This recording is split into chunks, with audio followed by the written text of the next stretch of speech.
you wanna bet that I can get you back inside your head before the summer ends and spread a little love. Just for a little fun, I'll make you come back to me before the rise of every sun.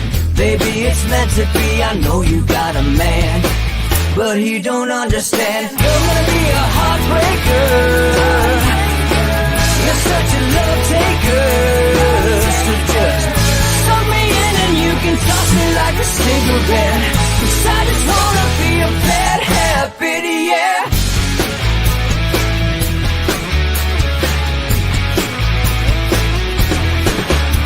There's rhythm in our love, it's impressive, excessive. You can't make this stuff up. My chest beats is restless, wakes the neighbors up above. Yeah, baby, come and show me love. Baby, come and show me love, because you're gonna be a heartbreaker,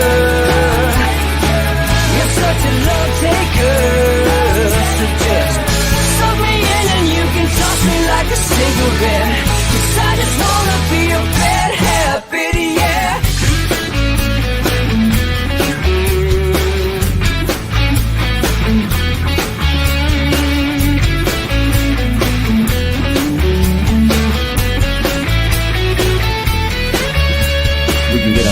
Take a one-way ride, steal us away to find a place we can hide. It wouldn't take much to disappear for a night, just to give into the need and leave it all behind. 'Cause I know that you know that I know that you want me. You told me, now show me, come blow me away. 'Cause I know that you know that I know that you want me. You told me, now show me, come blow me away. You're gonna be a heartbreaker,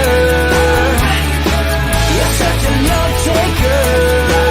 So just suck me in and you can toss me like a cigarette, 'cause I just wanna be a bad habit, yeah. You're gonna be a heartbreaker, you're such a love taker.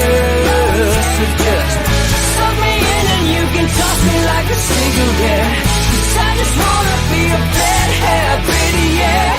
Suck me in and you can toss me like a cigarette, 'cause I just wanna be a bad habit, yeah.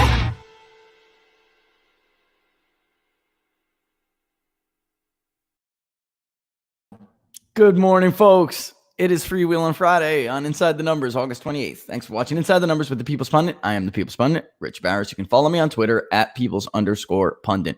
It's Freewheeling Friday. No suit today. It's been a long week. All right. Let's wrap up the Republican National Convention. Don't forget to like the page on Facebook. Don't forget to subscribe on YouTube. All right. Look, let's talk about the elephant in the room here. Okay. Democrats are in a complete and total panic right now. All right. As far as optics goes, that these conventions, there was no comparison. As far as substance goes, there was no comparison. Democrats really have no choice but to rely on hatred and fear to get them through an election that they are in the process. All right. I don't want, always run like you're 10 points behind. Joe Biden will run like he's 10 points behind. Donald Trump will run like he's 10 points behind. And neither, whatever side you're on, like I told Biden supporters a month ago, don't ever get too confident in the middle of a summer where early summer polls have no predictive value. And I'm going to tell Trump supporters now, of course, don't get too overconfident. However, I will say this, sometimes conventions do have an impact. And there's something, it really is a matter of whether the convention can accomplish a couple of things that it needs to accomplish. Democrats, like I told everybody last week, did not make a rational policy argument to the American people. They did not tell the American people what we're going to do to make their lives better. Joe Biden did not give in his historically short acceptance speech. Well, let's see what it was. That was 24 and a half minutes. Only Walter Mondale gave a short. Oh, no, I'm sorry. Walter Mondale gave us a longer speech. Oh, I'm wrong. Hat tip C-SPAN in his historically short, the shortest modern in history acceptance speech. He did not tell the American people what he was going to do to make their lives better. Okay. Democrats did not make that argument. That's on them. They didn't address the rioting. They didn't address the looting. And in fact, we're going to go to the tape in a little bit. And we will leave. It's Freewheeling Friday, so we'll leave a lot of time for your questions. But we're going to go to the tape. Kamala Harris was just praising the rioters and saying it's never going to end. And it shouldn't end, she says. Well, Donald Trump has had a hard time making anything really, stick against Joe Biden. He did not do what traditional incumbents do, which is, use the advantage of the incumbency to frame the opponent early in the game. Of course, we've never seen media shill like this before. This is a whole new level of shilling. I mean, when Joy Reid has no choice but to say, it reminded me of like Hitler.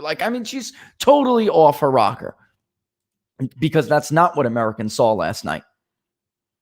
Look, I have been somebody who has been very critical of Donald Trump and how his style is, how he acts. There are millions and millions and millions of Americans who wanted to vote for Donald Trump, but couldn't because they don't personally like him. The media's had 4 years to solidify this image of him, with him kind of helping them to do it. Let's be real.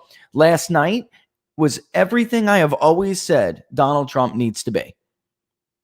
He was presidential. He was strong, but he was still comforting. He knocked it out of the park. Not because he gave like the best speech that's going to go up there with some. He gave a great speech. That's not it. That's it. He knocked it out of the park because he did what he needed to do. And it was such a strong comparison against Joe Biden. The problem Joe Biden was always going to have is that he has a record. It's 47 years long. Joe Biden cannot tell the workers, don't take my word for it, like Connor Lamb tried to tell him, like Ed Rendell tried to tell him. You can take that Franklin and Marshall and stick it up your, because they weren't right last time. They're not going to be right this time. You cannot tell the working men and women of Pennsylvania, you sold them out for the last 4 decades, but all of a sudden you're a new man and that doesn't work. And maybe at least if you would have tried to make a rational policy argument, it might have, but you didn't. And now here we are. At this moment in time, and I'm being favorable to Joe Biden polling during the period we are polling. It's favorable to Joe Biden. It will not include Trump's bump. Maybe a slight bit of it. Maybe 10% of the sample really will have some of what you could consider a post-convention bounce if Donald Trump gets one. And he is going to get one. All right? He's going to get one. If anyone has any modicum of honesty left in them, he's going to get one. Joe Biden did not. Let's look at what happened over these last 2 conventions. And I polled in the most favorable time to Joe Biden. Let's be real. Mm-hmm. I did. And she knows it. She's right here with me. I was being as favorable to him as possible. But I was trying to get at least some of the RNC in the events to try to make it at least a realistic picture of without Trump's total convention in there to skew. I wanted to give a realistic, because this is our first public one, and I want it to be a baseline. And if Biden was leading in the baseline, he should be leading. So I was trying to be fair. And I'm telling you, he got no bounce. He got no bounce. Nothing. Not just in the betting odds. He got no bounce in the polling. Let's get real. The USC LA Times poll is it's not statistically different. The average, if you net it all together, is 0. If you average it all together, the net, is 0. Excuse me. That is the weakest Democratic convention bounce performance, whatever you want to go, the weakest convention impact since 1972. In the betting odds, which are, how I feel about this guy. It's like I normally view betting odds as a reflection of polls. Why aren't they listening to polls right now? Here's the chart I showed you just the other day. During Biden's own convention, he started to collapse. Here's today, this morning. They're about to be at 50-50. This is not a post-convention either yet. We're not there yet, guys. It takes time. It takes a couple of days to set in. Why aren't the election betting odds listening to the pollsters? To the morning consult poll that basically said, no, it wasn't anything different. It's rightfully the same race. To the LA Times poll, which inexplicably decided to change their methodology after 2016, but not after 2012, when they proved to be completely accurate in 2012.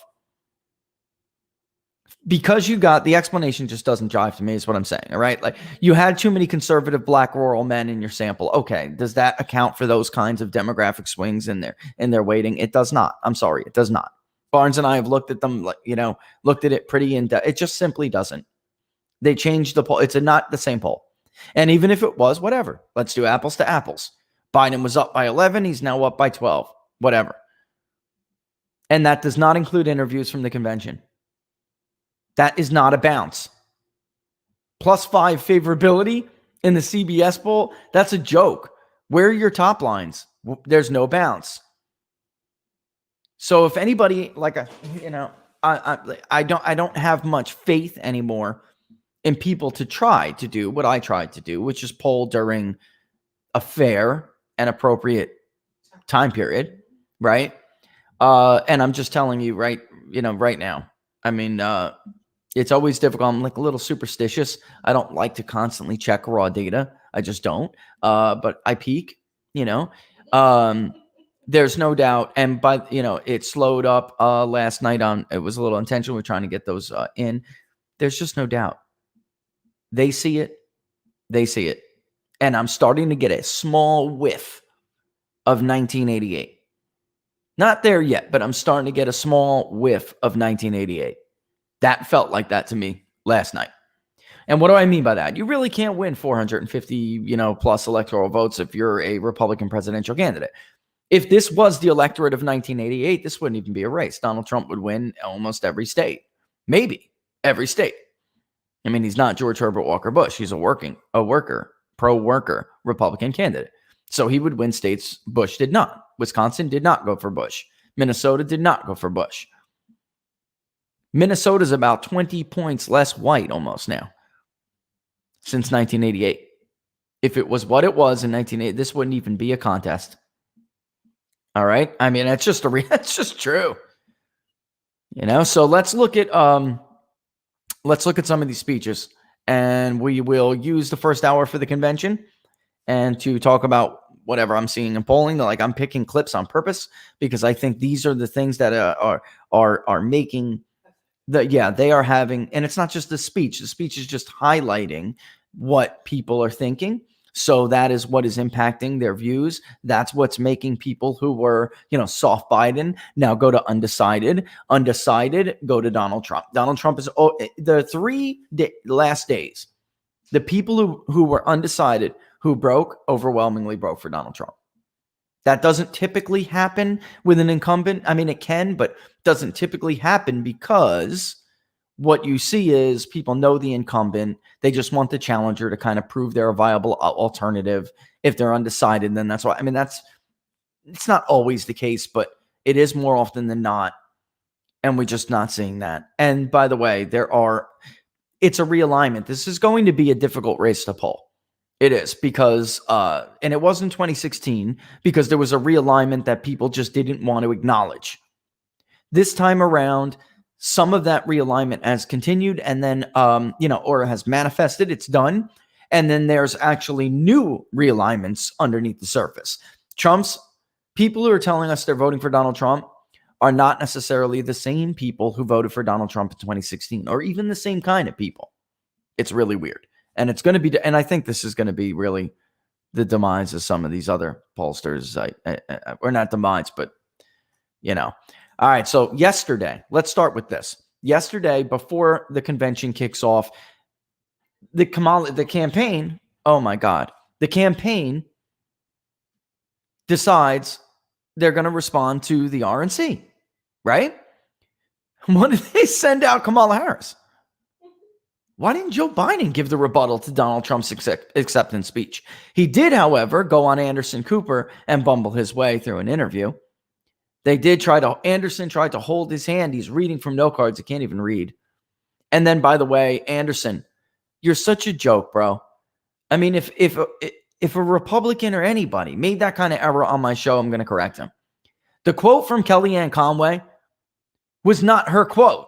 She was quoting something she said she heard, and you got it wrong anyway, and you twisted it up anyway. He was reading it off of Oh, paper. and Laura's like, and he was reading off a paper, for crying out loud. Yeah, but you know what? That did tell you something. The campaign itself Biden's an idiot and he believes anything that his campaign hands him. That's number one. All right. So I'm back to being on the fence about whether or not. No, I'm not. I'm not on the very fine people hoax, because at this point he should know, unless he's a total like invalid. He should know what he is repeating as a lie. He should know what he stated as the justification for his campaign is a total lie. But that interview told me that Joe Biden is an idiot who just blindly reads anything that is handed to him. That is the sign of a very handled politician. Very handled. He does not make decisions on his own. He doesn't have the big side. Look, folks, I work in this industry. Some of these people are just drones. They do whatever the hell you tell them to do. This is what our numbers say. This is what you need to say. And they do it. I mean, there was a time in America where most people kind of inherently understood that. He is among the worst. If he didn't himself say, are you sure this is true? Show me where this is true. Let me make sure I get it right.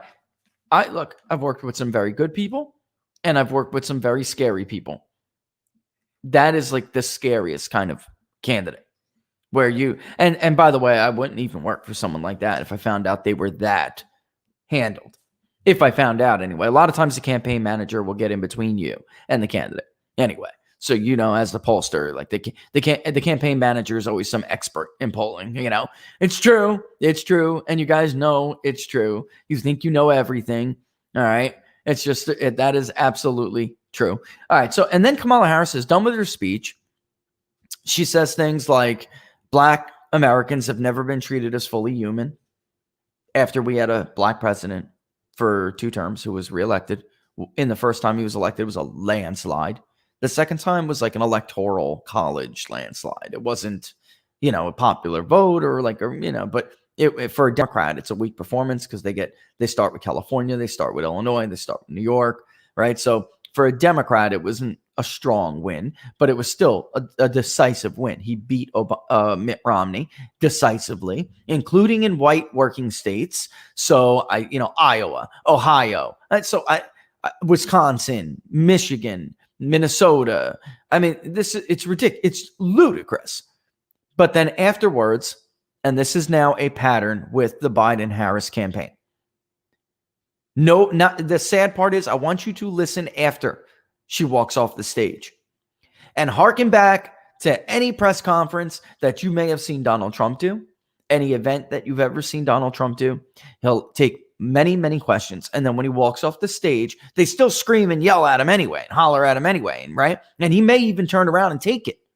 Oh, okay. All right. You know what? Let me hear you on that. Right.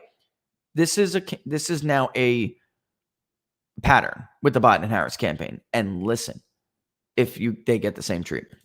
Thank you. Senator Harris, can you confirm that? Senator Harris, the officer who shot you is laid in charge? One girl had the nerve to try to lob a question at her.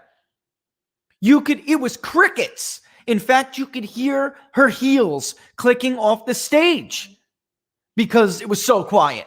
That never happens during a Trump event. Never happens. All right, listen, I'm not going to go because it's Freewheeling Friday. It's already 10:30. I'm going to skip past my little break. I'm going to do some from Trump's speech because that's what really matters anyway. But there were some great speeches, very effective speeches last night, to include Alice Johnson. Like I told you, she was going to be effective. Kayla Mueller's mother and father, Carl and Marcia, extremely effective. Flatly said, if Donald Trump was president, our daughter would still be alive. Barack Obama ignored us, and we have still never heard from Joseph R. Biden. All right. That was extremely effective. I'm not going to show this whole speech because I think outside of Trump and the introduction to Trump, this was the most effective speech of the night. I'm not going to play the whole thing because of time, but Ann Dorn, the wife of slain Black officer David Dorn, delivered what was a gut punch to anyone who's got a soul. And I didn't clip this one. I didn't clip this one, but the clip you'll hear is shortly after she says his own grandson, without knowing it was grandpa, watched them live stream the murder of his grandfather. And then this is what she says after this. God bless this woman. This isn't a video game where you can commit mayhem and then just hit reset and bring all the characters back to life.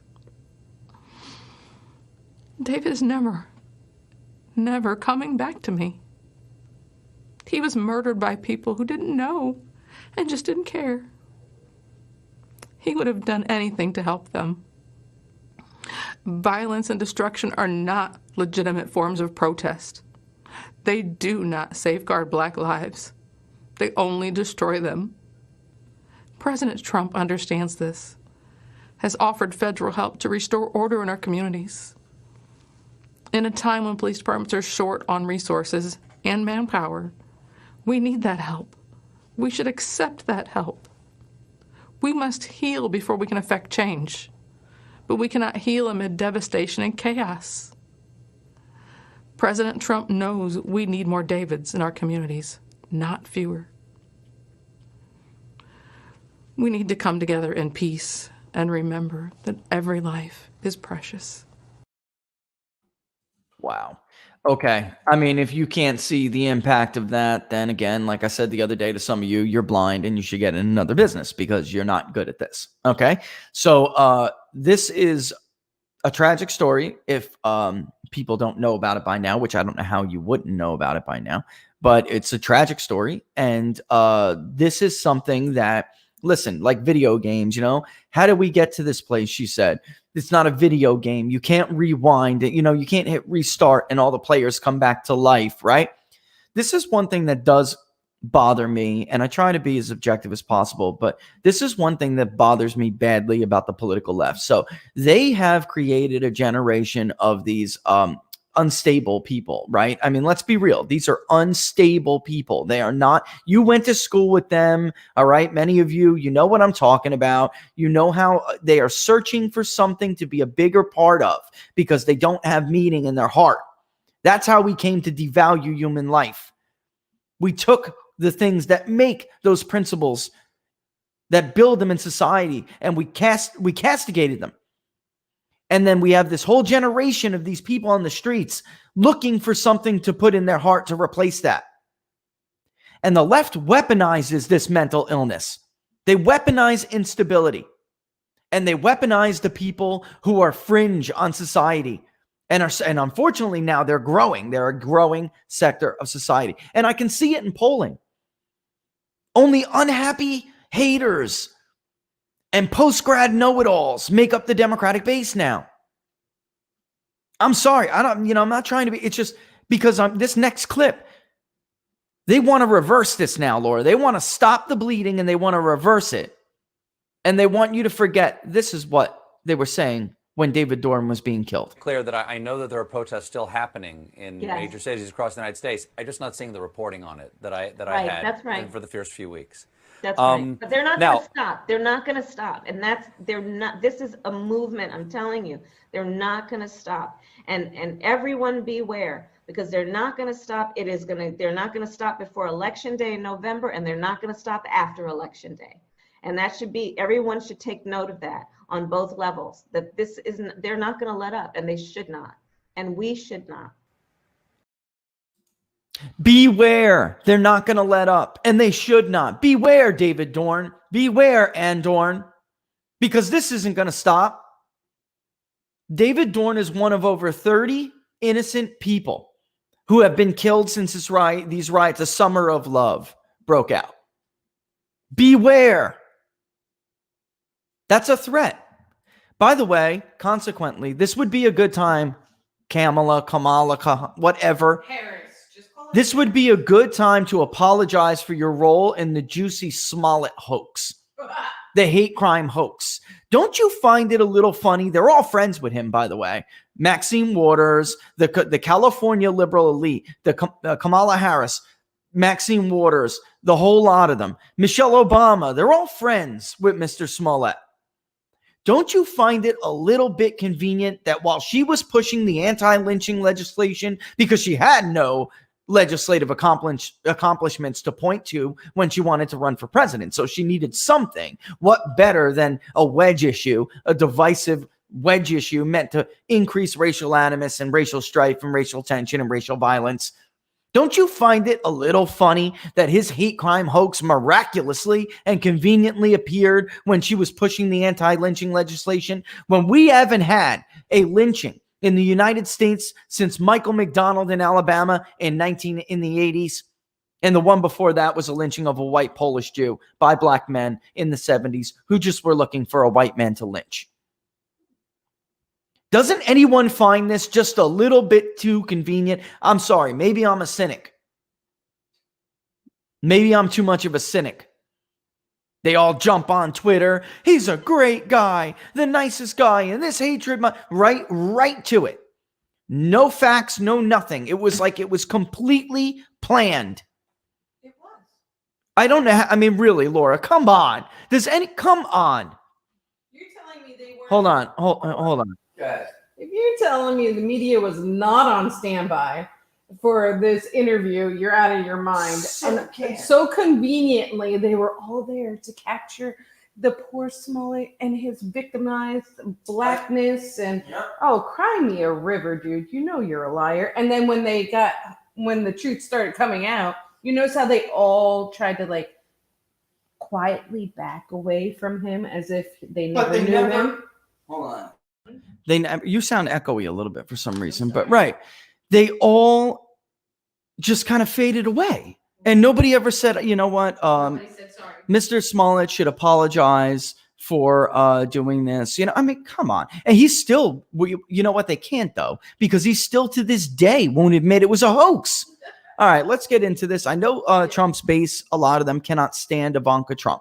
All right, I know that. She's a liberal. Her husband's a liberal. I get that. And Jared gives what I think is a lot of bad advice to the president, considering the coalition that really did elect Donald Trump. I'm just saying from a political point of view. However, you have to give credit where credit is due. Nobody can humanize Donald Trump like his daughter. All right. Do you guys have daughters out there? Some of you guys who don't like what I'm saying? I do. All right. Do you have daughters out there? Nobody would be a more effective speaker about, you know, their father's character than my daughter. All right. So I know you don't particularly like her politics, but clearly she has a purpose. And in 2016, she introduced her father and she did a fantastic job, humanized him. But then he came out and he did give a raucous speech. This was much more presidential speech, and we'll get into it. His job was to make the rational policy choice, to convey that there's a rational policy choice. All right. And Ivanka Trump's job was to humanize him before he delivered that address. There's Ivanka. I know some people like, look, just pay attention. She had a killer line of the night. All right. I'm just saying it from an objective point of view. She did her job and she did it well. For the first time in a long time, we have a president who has called out Washington's hypocrisy and they hate him for it. Dad, people attack you for being unconventional, but I love you for being real and I respect you for being effective. Our president refuses to surrender his beliefs to score point with the political elite. To my father, you are the elite. You are the only people he cares about scoring points with. If these problems were easy to solve, previous presidents would have done so. But you don't achieve different results by doing things the same way. Washington has not changed Donald Trump. Donald Trump has changed Washington.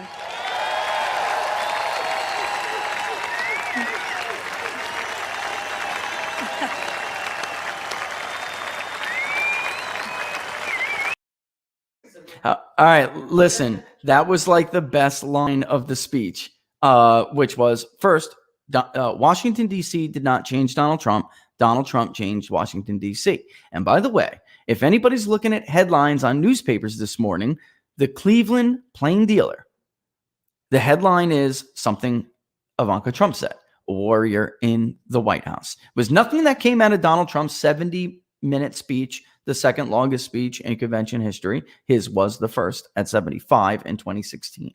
All right. They took Ivanka's line, warrior in the White House. It's the first positive headline I have seen about Donald Trump in a very long time. And it came from Ivanka. So skeptics out there. All right. I'm not talking about her politics. I'm talking about her effectiveness to testify about her father. All right. And she was very effective. Okay. And then Trump comes up. So here we have Donald Trump. I'm not playing the fireworks, folks. We all saw the fireworks spell out Trump 2020. It was incredible. I was like, oh my God, did he really do this? Democrats stuck their own foot in their own mouths. Okay. Governor Cooper, if Donald Trump wins re-election, you re-elected him because you made him leave North Carolina. He delivered. And by the way, he is not the first president to do this. The media is so historically illiterate. Franklin Delano Roosevelt did it as well. All right. He used the White House. They love, and I'm pointing to him because they love him. All right. He's not the first incumbent president to do it. And FDR was not in the middle of a pandemic. All right. And then the media is like losing their minds over people who weren't socially distant. Fools. They were checked before they went in there. Their temperatures were checked. I mean, it's so ridiculous. What is the point of the mask, I guess? Because your original argument with the mask just doesn't. They keep trying to have like both sides. You can't argue that it's to prevent someone else from getting sick if you already know the person that's there is not sick. All right. You don't make any. Try to keep your BS consistent. You know what I mean? Yeah, like Jim Acosta, even Larry Sabato. Larry, get over yourself, man. Just make sure you project this election correctly this time. All right? Try. I mean, really. And you're not gonna if you partner with the Reuters poll, that's for sure. But I mean, it's just it's such a total joke. It really is. They are so lost in the sauce. They really are. They're so very clueless. They are totally. I don't know how people can still claim to be like gurus of predicting human behavior if they don't understand the human population that they're trying to predict. Election forecasting is essentially the prediction of human behavior. Other social sciences do it as well. You have to understand. You have to have an understanding of the population that you're trying to predict. They are so in a bubble and so disconnected, so lost in the sauce. There's no way anymore for them to accurately gauge what America is thinking. All they can do is rely on the work of other people who also are not very good at gauging what Americans are thinking. The whole system is like basically broken down. The whole modeling system is broken. All right, let's take a couple look at Donald Trump here in one of his speeches. I pulled out three that I thought, look, he had a lot of good lines in this speech. His job was to make that rational policy argument. And he did. I could probably show you 10 of them, but it's already 10:43. Well, we'll never get to Freewheeling Friday and your questions if I don't find 3 or 4 to do it. Here is ultimately 3 from what I think are his best arguments against Joe Biden. All of our greatness as a nation, everything we have achieved is now in danger. This is the most important election in the history of our country.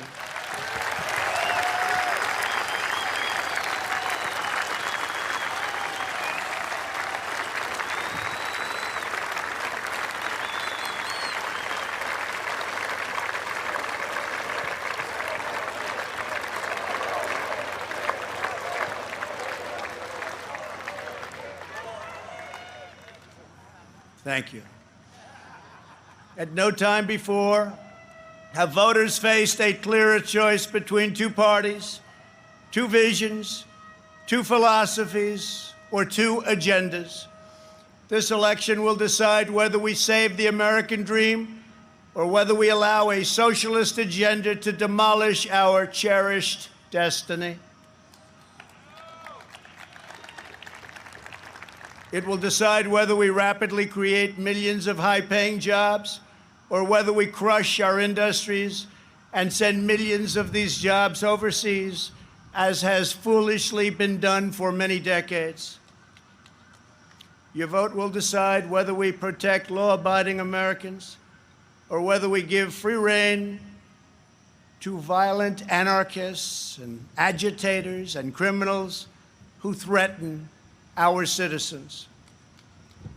And this election will decide whether we will defend the American way of life or whether we will allow a radical movement to completely dismantle and destroy it. That won't happen. I actually take pride in the fact that we have trolls from both sides, right? So obviously I do something right. Look, when Trump is losing, I tell you Trump is losing.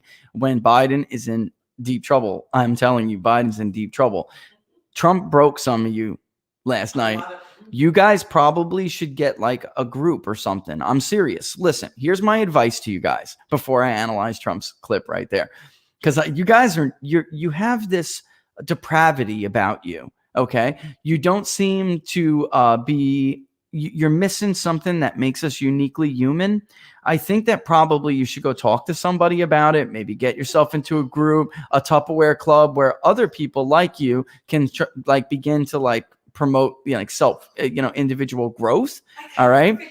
What if Laura? Oh my God. Laura scares me every time she comes up with this. All right, hold on. I'm going to let you in. Okay. All right, the perfect name for their group should be called Safe Space Are Us. God. But they don't. But listen, it's good to describe them. But here's the thing. There are no safe spaces. And that's why you keep breaking.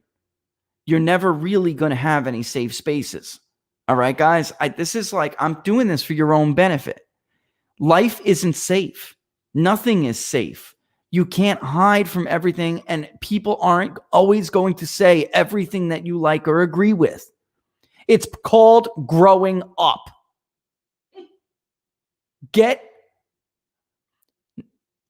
Grow up, get your stuff together, and bring yourself into adulthood. You're all like little children trapped in the bodies of adults. Grow up. Grow up. You have everything on your side. You have Wall Street. You have K Street. You don't only have American corporate media. You have global corporate media. You have the entire disgusting cesspool of Washington, D.C. and all of its bureaucracies. You have all of the corrupt supervisors of elections willing to stuff up ballot boxes. But you can't deal with a little bit of reality. Look, I'm not your therapist. I'm a psephologist here. All right. Okay. So, wrong P word. Okay. You need to dial, get out of here and go dial that suicide hotline or something. By the way, maybe your shutdown is adding to your mental illness. All right.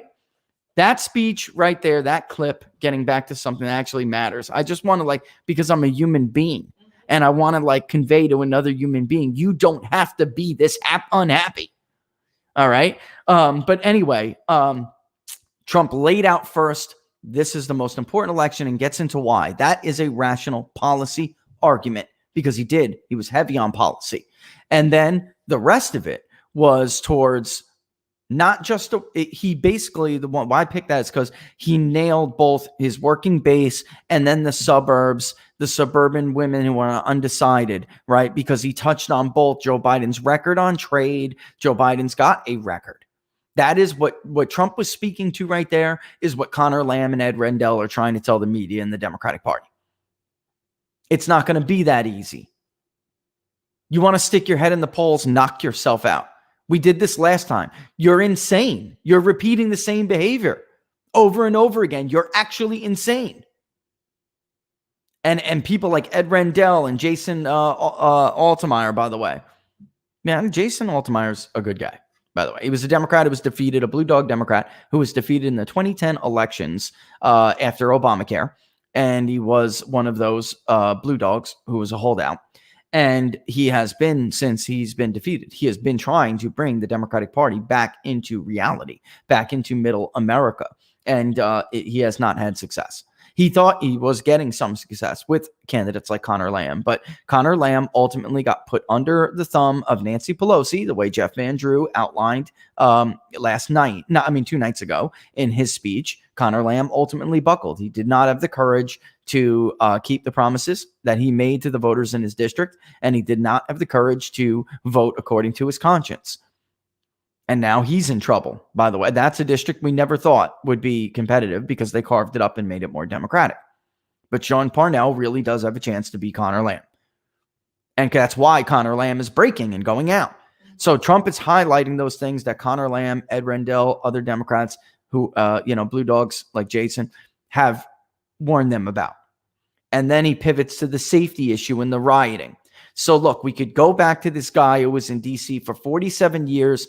We have basically spent the last 4 years uneffing everything Joe Biden and his friends have done over the last nearly 5 decades. And if you go back, you will go back to the result. You may not love my style, but think about the result. And then to the women who don't like his style and don't like his attitude and don't like his personality, he said, this will be Joe Biden's America. No one will be safe. All right. And if Joe didn't have the courage, and if Kamala Harris did not have the courage to stand up for law and order and everyday citizens when David Dorn was slain on live stream with apparently his grandson watching, they're not going to have the courage to do it if they win. You're kidding yourself. And by the way, Joe Biden will not be president very long if he does win. Next clip. Left gains power, they will demolish the suburbs, confiscate your guns, and appoint justices who will wipe away your Second Amendment and other constitutional freedoms. Biden is a Trojan horse for socialism.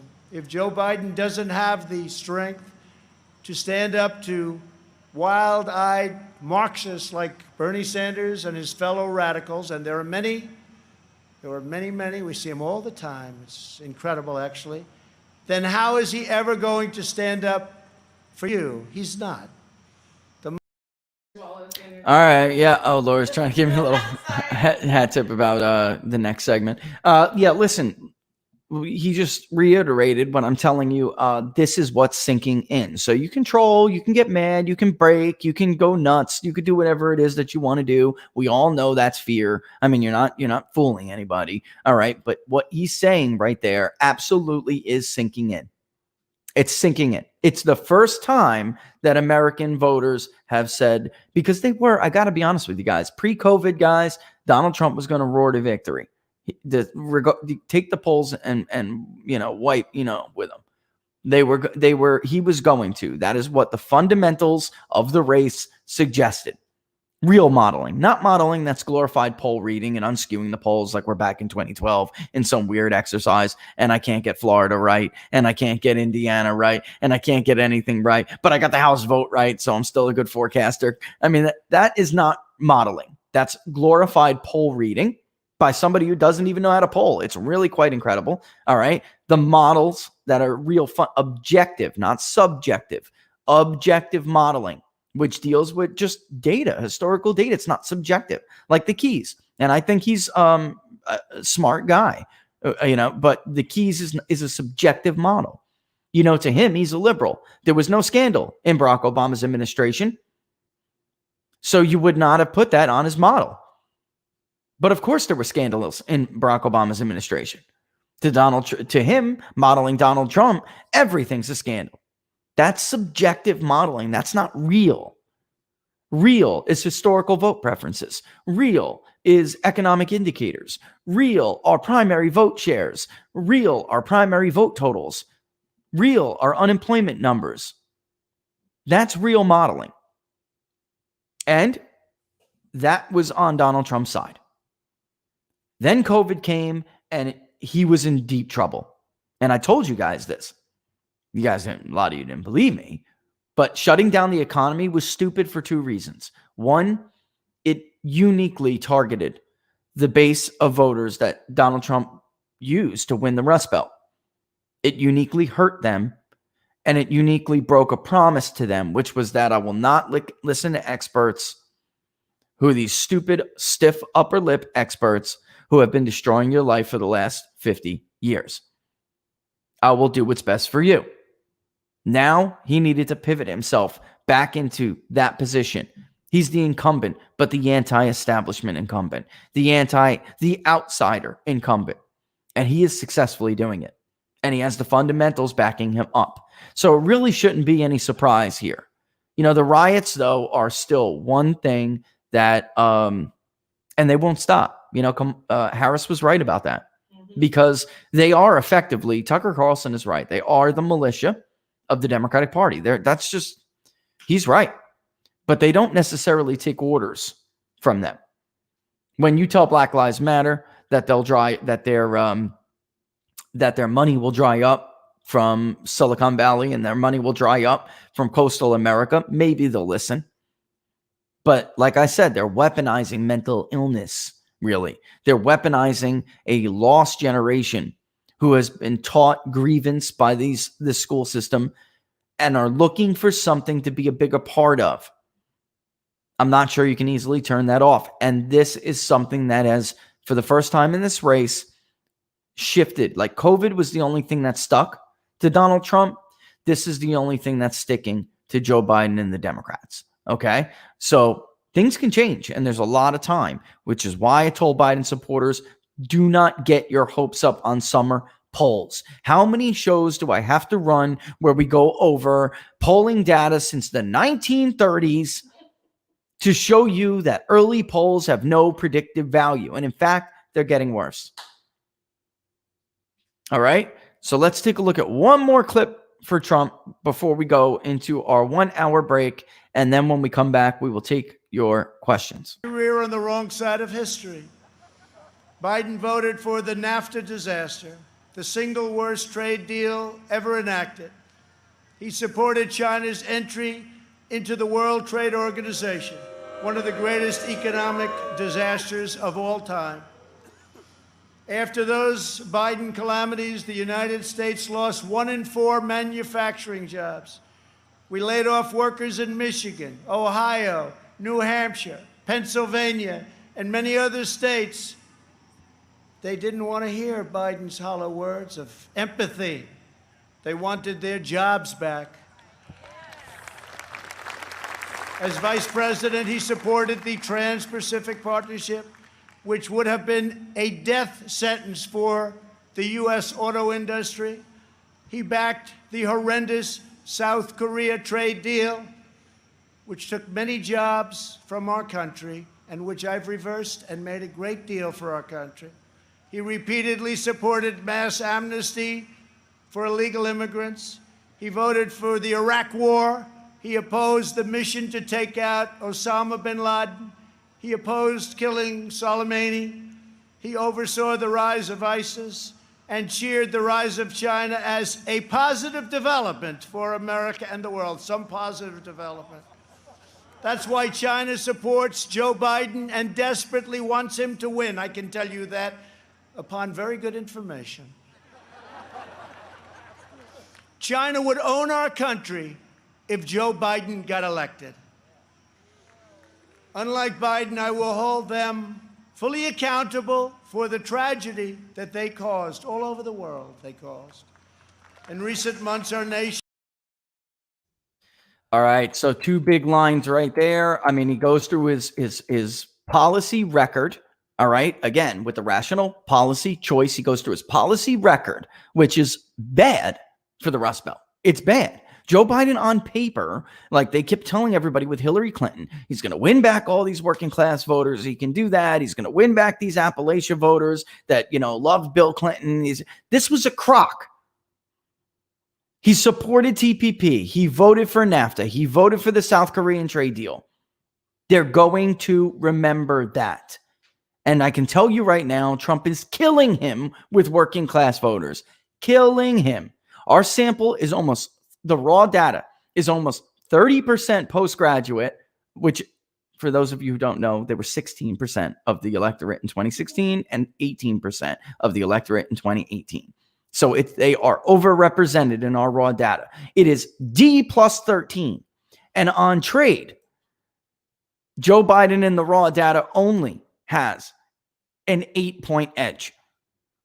That means when we weight it and process the data, folks, Trump is going to be killing him on trade. On jobs in the economy, Joe Biden only has a 3-point edge. That means Donald Trump's edge on the economy is rising back now close, if it's not. I mean, I always like to process the data first, but it's double digits. It's probably going to be around 10 points. Biden's got an edge on what looks to be an edge on coronavirus. When it comes to China, however, Biden's got an edge in raw data because of how overrepresented his voters are in this, which is why we always oversample. So when we wait, we have enough from every group to be representative. That China issue was good for Biden, shockingly, a couple of months ago. He's collapsing. This is a much better result for the Trump-Pence ticket than it was just a few weeks ago. And he hammered it home last night. And you'll hear Beijing Biden from now until the cows come home until November. Right? I mean, that's what conventions are meant to do. They're not meant to win you the election, but they can turn the election, and they can turn the theme of the election. They can turn the narrative of the election. They can boost your justification. They can draw a stark contrast between you and your opponent. They can make a rational policy argument. The RNC, final thoughts here in this last hour. The Republican National Convention of 2020 was a historic success from a convention point of view. The 2020 Democratic Convention was a historic debacle. You're seeing the numbers back that up. This is Donald Trump's new Republican Party. For those of you who have not been around for a long time, Republicans don't put on conventions like this. They are outclassed by Democrats. They are outproduced by Democrats. And they are typically out-argued by Democrats. Democrats had significantly longer of a time to put together what is essentially a virtual convention, right?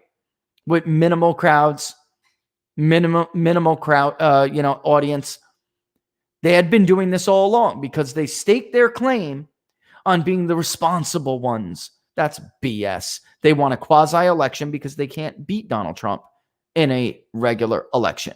They want a quasi-election where the normal rules don't matter, who works hard, who makes the argument. That doesn't matter. The media will make the argument for Joe Biden. The media will tell you who Joe Biden is. Everyone stay home. We don't need to work and we don't need to stress them out.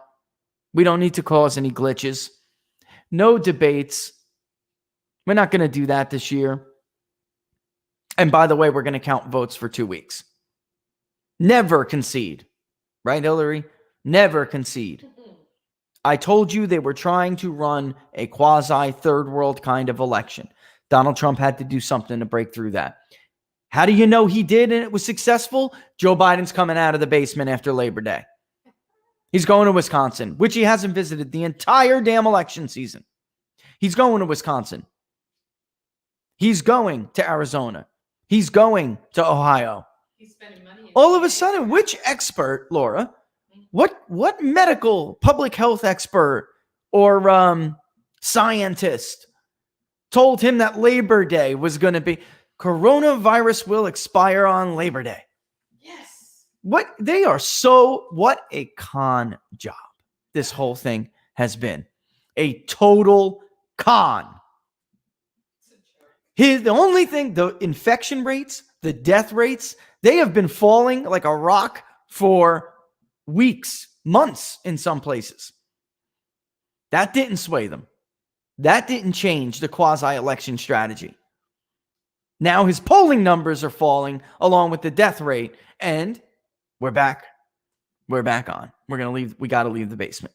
Democrats, the truth is, Democrats pushed him out of the basement. They pushed him out. All right. He was absolutely going to try to win the presidency from his basement by letting the media tell the story for him. And by the way, Black Lives Matter, their image is taking an enormous hit. They were positive just a few weeks ago. Actually pretty positive. They are taking an enormous hit. And like I just told you, that D plus a billion sample That's Raw right now. They are, where are you? I know you're here. Where are you? Let's go back down. They are only about 10 points above water, but well under 50. Lots of social desirability bias in here, which, how do I know? No opinion. It wasn't no opinion a few weeks ago. All right. That means people who viewed them favorably just a few weeks ago have now shifted to either unfavorable or no opinion. Only 2% have never heard of Black Lives Matter. All right. So when we weight that, the truth is it'll probably look a lot like that one out of Wisconsin the other day where it was net zero. It'll probably look like that. If we were to keep polling for another week, it would be negative. All right. Because the trend. And actually, when we report these, Laura, we got to report duration over time because it's important to see where Joe Biden started. And the headline result is still going to be horrible for him. But I don't know. I mean, we'll see. Well, but it just, I'm saying, my gut is telling me just looking at it. And I'm very superstitious. Laura will tell you guys, I am very superstitious. I don't like drawing conclusions from raw data. I don't like even peeking at it that much, right? Go ahead, Laura. Go ahead. I just want to say, Rich is like, the theory of it when you look at light and time and whatnot, that it changes the way it's going. So Rich is like that with the data. He believes if he looks at it, somehow he's like putting some voodoo manipulation to it. So it's quite funny. She's absolutely telling the truth. I don't know why she is. I don't know. It's that theory, like where, something, an event, space, time, whatever, if you are not observing it, then it continues on its natural course. Right. But if you do, you interact and you change something. I feel like that with data collection. So I don't like to peek, and I really don't, and I definitely don't like to draw too many conclusions based on the raw data, but you can see it and you can see that difference over time. So Joe Biden was much, much, much, much stronger. And then over time, it got progressively worse. Black Lives Matter was much more favorable. Over time, it got progressively worse. By the way, Antifa will probably have a worse favorability rating. It'll probably be somewhere in the neighborhood of the Communist Party of China. I'm not kidding. It's that bad. It's that bad. Only the woke academic liberal will tell you that, or have the nerve to tell you that they have a favorable view of them, or young, wannabe woke academic liberals.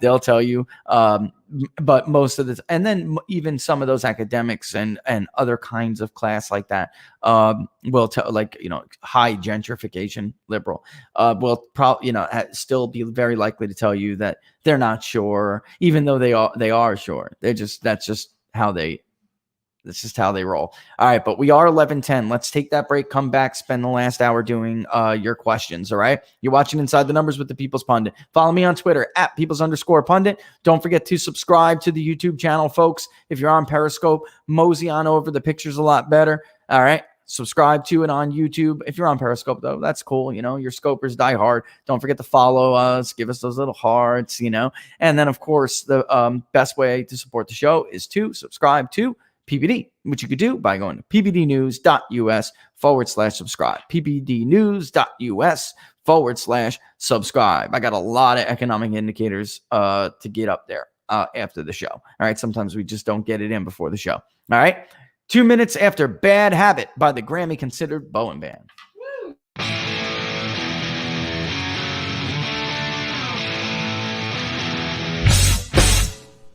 How much you wanna bet that I can get you back inside your head before the summer ends, and spread a little love just for a little fun. I'll make you come back to me before the rise of every sun. Baby, it's meant to be. I know you got a man, but he don't understand. You're gonna be a heartbreaker. You're such a love taker. So just suck me in and you can toss me like a cigarette. 'Cause I just wanna be a bad habit, yeah.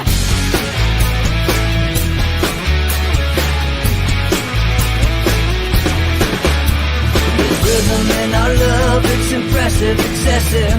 You Can't make this stuff up. My chest beats, it's restless, wakes the neighbors up above. Yeah, baby, come and show me love. Baby, come and show me love. Because you're gonna be a heartbreaker. You're such a love taker. So just suck me in and you can toss me like a cigarette. 'Cause I just wanna be a bad habit, yeah.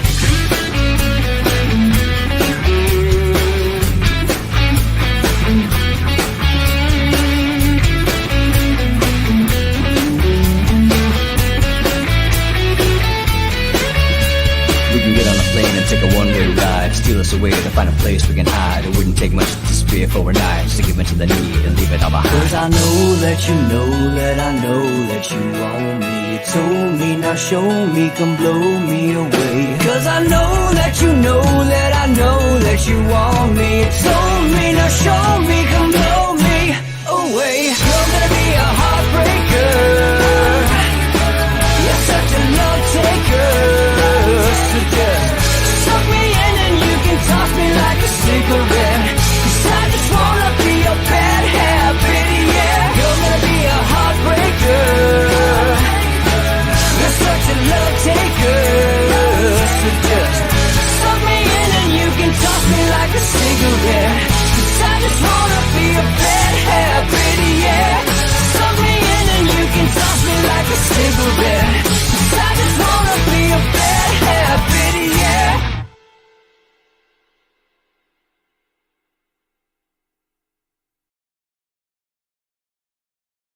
Funny comment, King of Jerusalem. Funny comment. All right. That was funny. He said, hey, there are some of us post-grads out there voting for Trump. Sure, there are like 10 of us, but we ain't Democratic surrogates. That was funny stuff. But you know what I mean? I mean, for the most part, if you're samples coming in that's like overly metro, overly urban, overly post-grad, then you know that. And it's true. Where you live, those postgraduates that are in those areas are highly more liberal than the ones that are outside of those areas. So absolutely, we'll poll somebody's got a postgrad in urban America, and that will be could be a totally different story. But for the most part, they're concentrated in those areas, right? So it's already too late. I meant to show you guys the problem of polling in today's day and age. It's already too late to show you where, I mean, but I can still show you. It's filling out now. You know, it's still very liberal, but here, give me 2 seconds. We plotted longitude, latitude. Okay. So you can actually see where we're getting these responses from. All right. So give me 2 seconds. I'll take a real quick screenshot and I'll show you what I mean. And I'll actually tell you, why it changed. It has changed, but in the end, and I just took it, let it process. In the end, you have to wait for the rest of America to fill in. All right. And let's see, is it doing it yet? I really do want to show them this map, Laura. It'd be pretty cool. They'll see what I'm talking about. In the beginning, it's better. I mean, it's worse. Excuse me. Double talking here. In the beginning, it's worse, but over time, it gets better.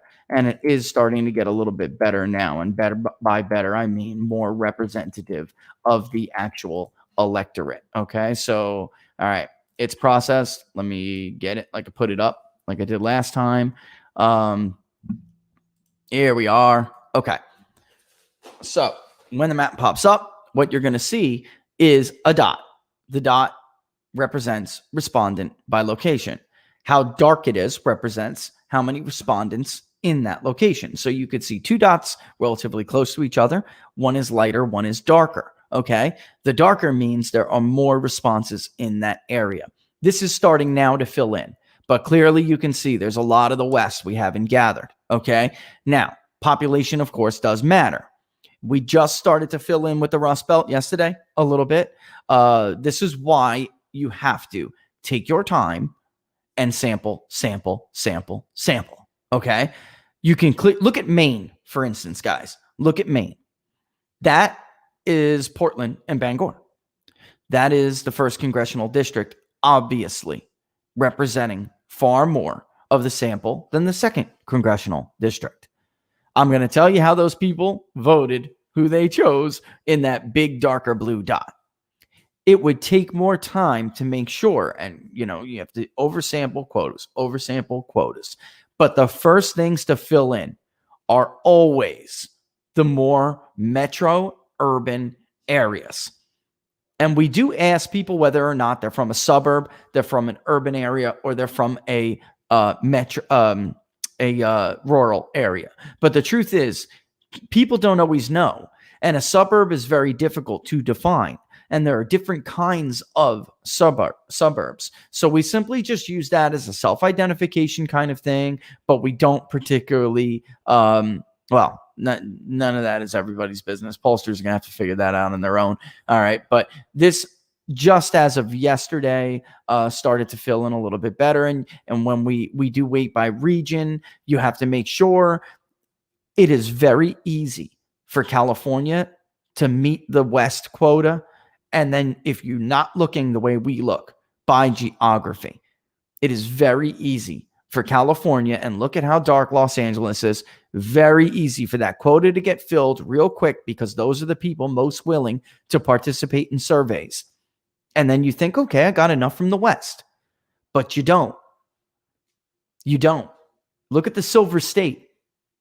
Look at where the responses are coming from in Arizona. All right. You think that's an appropriate sample? It's not. So there's more work to be done in this polling. But unfortunately, as Barnes and I say on What Are the Odds all the time, which you can catch later today, 2:00 Eastern Standard Time. Unfortunately, they don't do it. And they've been stopping. At least, however, the guys, and I will applaud them at Marquette University for showing you a map, very simple, very similar to the one I'm showing you now, specifically of Wisconsin. They got nothing in the outside of the Milwaukee suburbs, nothing barely north of it. As you can see right now, even we are getting Kenosha. You can definitely see Dane County in there, and you see a little bit in that upper western region of Wisconsin. All right, that's going to be more of the working class labor area. That'll be more favorable to Donald Trump. But what about Douglas and Ashland?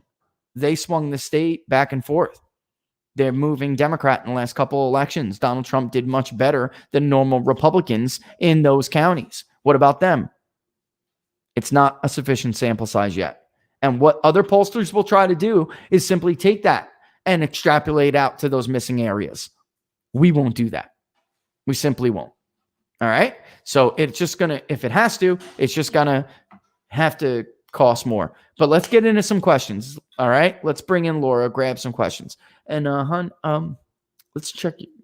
I'm going to listen for your audio. It was like a little weird before. They said I sounded fine. That's better. Oh, wow. That's weird. It's like magic. What can I say?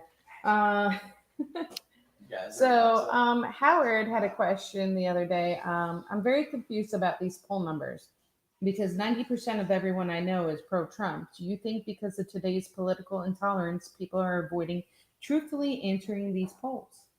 Yeah, so whoops. Oh, I'm ready to will and answer that so quick. I didn't even switch them yet. So that's a great question. Hopefully I answered some of that right now because it's really more than just one answer, right? So again, look at this map, Howard. Where these responses come in are always the more urban and metro suburban areas. They always come in the quickest. That's who is more willing. Females, educated, and by educated, I mean post-grad, not even graduate, although graduates do participate in higher rates than high school or less, all right? Or even some college, which was a fantastic group and is right now for Donald Trump.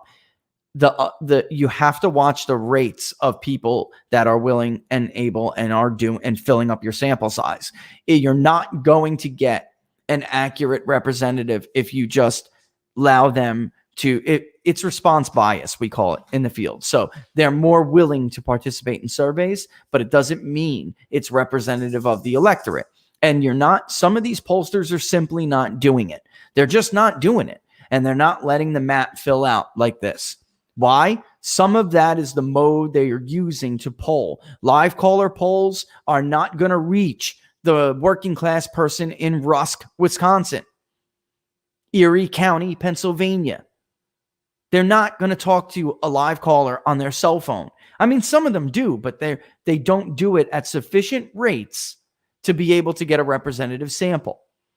There's going to be a stubborn group in here, and I'll tell you right now what we're going to do. We're going to send text messages to their cell phone. They'll click on a link, and it will send them to the panel survey that everybody else is taking, because we can see, and we're looking, and we're like, you know what? Looks like you got enough Hispanics. But you look in there, and those are only educated Hispanics or Hispanics who make a lot of money, and it's not a representative sample of the. It's just not. So it's a lot that goes into it. There really is. It's more than just party, and people get really stuck up. They get hung up on say, well, this poll is D plus 10. This can't be right. That's not good. That's not the whole story. It's D plus 10 probably because of geography and education problems that are so the partisan problem is an artifact of those. It's just why we don't wait for party ID most of the time. We just don't. It's not necessary if you get a representative sample. The electorate will tell you what it's going to be. All right? If you get a representative sample of every other demographic that are core demographics, you don't have to wait for party, because when you wait for education, when you wait for region, the other indicators change. The other demographics change. So age will not stay the same. It influences it. It moves it. So you have to set those weights correctly too. And then party will work itself out. But they're not doing the work to do it, Howard, and their data collection modes are unfortunately archaic, and they are they skew toward more Democratic constituencies. And they know this. At this point, believe me, they know this. All right? They just don't care. They just don't care. And some of them just don't know how to fix the problem, but they still do know it, which is unfortunate. At least they're trying, though. All right, go ahead, Laura. Next.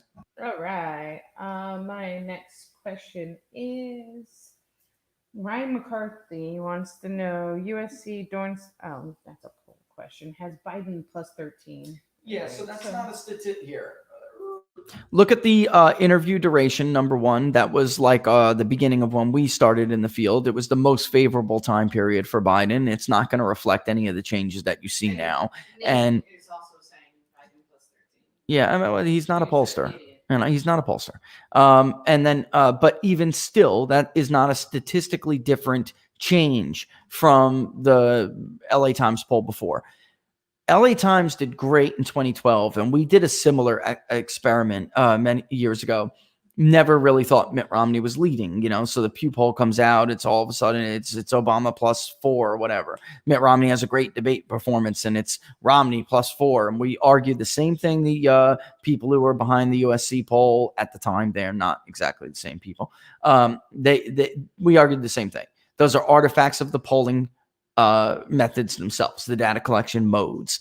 Republicans simply got more willing to take the survey because their guy had a good debate performance. That's textbook response bias.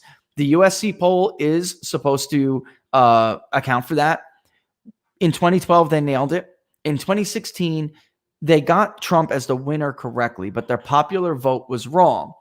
What they did to change, I believe anyway, what they did to change to first, I think it was a little bit of a pressure move, but secondly, what they did to address that issue, because if they were really right, they would have had Hillary or Trump tied and Hillary plus 2 or something, something around those. We didn't have Trump plus 6. It was essentially an even national race. Not in the states, though. It was not even in the states. What they did to address that disparity was not the right move. That's what I was arguing earlier in the show. I would not have done that correctly. The truth is, the Electoral College and the popular vote the disparity between them and the result is going to grow. That is courtesy of the demographic changes that Democrats and cowardly Republicans who sat on the sidelines and allowed it to happen. That is the result of it. There are blue states that are going to get bluer in the coastal areas, high immigration states. Look at California. And they really probably could have looked more at regional and education weights as opposed to, well, we got too many black men in rural areas. That does not account for the changes that you're seeing in the LA Times poll this year. It just doesn't. I'm sorry. That one adjustment like that is not going to swing the panel to look so differently than it did before. And then also, too, again, no statistical difference in that result. So it's either they had Biden too inflated to begin with, or they're lost in the sauce. I mean, honestly, they either had Biden too inflated to begin with, or there was no bump, and I think it's probably a little bit of both. That's the answer to that. Look, I can tell you right now, in raw, it's D like plus $1 billion, and Biden has a roughly similar lead. And when we weight it, it will be reflective of reality. So it tells me they're going to have a serious misfire. They're going to have a pretty serious one. But they'll claim they were within the margin of error. Because if Biden wins the popular vote by 5-6 points, he could still lose the Electoral College. That's true. And it's only going to get worse as time goes on. That's sad, because that says that bodes it bodes badly for a future, right? It will breed more division and more animosity. Organization. Go ahead. All right. My next question is from John Carpenter. When your favorite president wins in November, how are governments worldwide going to pull their countries out of the lockdown scam? When what was the first part about that? When what president? Your favorite president. I think it was a little... John Carpenter, the director? Man, I love your movies, man. Or is that Tom Carpenter? No, it's John Carpenter. No, yeah. Look, in the end, some of them didn't. What Trump said, by the way, too, true, fact check, true. We are having the fastest recovery out of any other Western nation. I think in the end, guys, the bottom line is the world wants Donald Trump gone. I don't know how long they can hold on to coronavirus to keep this an issue. It was far and away 2 weeks ago the top issue. As it stands right now, in the raw, it's battling jobs in the economy for the top issue, which means when it's weighted and the data is processed, the jobs in the economy are going to be the top issue. Coronavirus is on the decline, and guess what is on the rise? We word it, I'm sure some others will word it differently. We word it policing and crime. That has now surpassed healthcare. So I don't know how long they can keep this up, is my point. They're going to have to. And if Donald Trump wins, he'll wind up. This is what happens in the 120 years, right? The United States always has to drag the Western world back from the brink. I mean, if we were not here, the West would have destroyed itself already. I mean, they have caused 2 world wars. I mean, I'm not going to go into a history lesson, but they will follow, which was, by the way, always why the NATO thing was a joke, because, international relations is governed by realism. It is not governed by stupid notions of the democratic peace theories and liberal internationalism and neoconservatism. When Donald Trump said you will pay your fair share, there was no other outcome. They were going to do it. So the United States has to drag Europe into sanity, and we'll have to again. And by the way, because those tests were bad in Sweden, they cooked the books on that. So Sweden did an even better job. Eventually, the panic will recede, and cooler heads will prevail. And we'll look back and we'll see who did the right thing and who did the wrong thing. But don't be a surprise if Trump wins. The U.S. will drag them back, from the brink. They're actually, they're doing themselves their own disservice. But that's another question altogether. Go ahead. All right. Let's see. King of Jerusalem, is the national shutdown proposed by Biden even a winning argument in another few months? Cases are dropping in the Sun Belt already. That's a great question. That's a great question. So in national polling, a couple weeks ago, it was a decent argument, but you would have to word it like, if experts tell you, or if the experts suggest, right? Now it's and it was high, very high. Now it's not. Again, just to give you guys some kind of an idea. Well, I don't want to go through like result after result after result. I want them really to see it when it's processed, And also too, I mean, we have a partner here. We shouldn't be, But the bottom line is, the national shutdown supported, the support or oppose question. It's falling. And in a month, to even 2 weeks, I imagine it'll probably continue to fall. So it's not a winning argument. And especially, by the way, you know where it's popular, strangely, California. I mean, they're killing their own utility industry, but in those very liberal areas, it's disproportionately unpopular in working class states. So in Wisconsin, Pennsylvania, Michigan, Minnesota, it's disproportionately unpopular. And good tacticians politically don't look at the polls right now and say, what's the best move to make? Good tacticians can know what the polls are going to say a month or 2 months from now and make the right move, So I don't think it's going to be a winning argument. I think about where we've come, how far we've come already, right? It's just they can't drag it on forever. They just can't. And Trump just proved that, by the way. He forced Biden out of the basement. He did. Good. That should tell you everything you need to know. Carrie Rowe, is there any consideration into these states that are gifting their electoral votes to the popular vote winner? Is that even legal?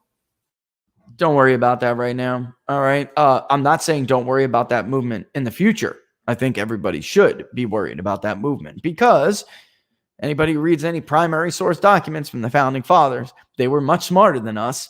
They did this to prevent internal conflict and strife. If they get their way and the electoral college is drastically either reformed or eliminated, and then basically, big populated states get to run roughshod over the little guys, it will lead to conflict. That's why our founders didn't want to do that. They didn't want to give one larger population state tyranny, or the power of tyranny over the other, because they knew they'll pick up guns and they'll fight back.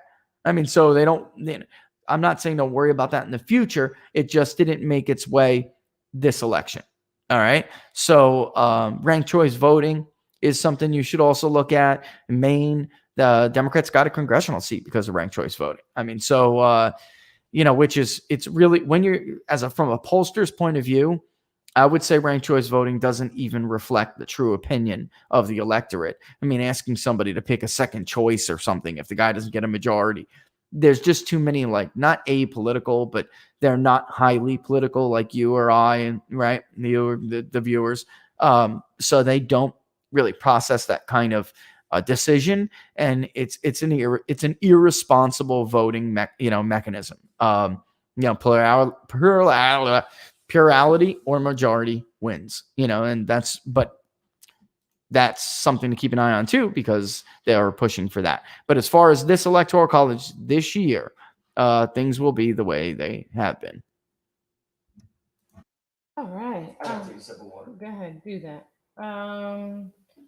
Evan Bliss wants you to discuss Nebraska, the 2nd district. Does Kenosha help, hinder, or have no effect on Trump's chances in arguably the most important bellwether in the country, and whether or not he wins Wisconsin? Okay, listen, I am actually, and I don't do this often, but it was the first time in a long time where I read something and I said, now this person, these people give things a lot of thought. Like we give things a lot of thought. Nebraska 2, it is not Donald Trump losing out in the suburbs.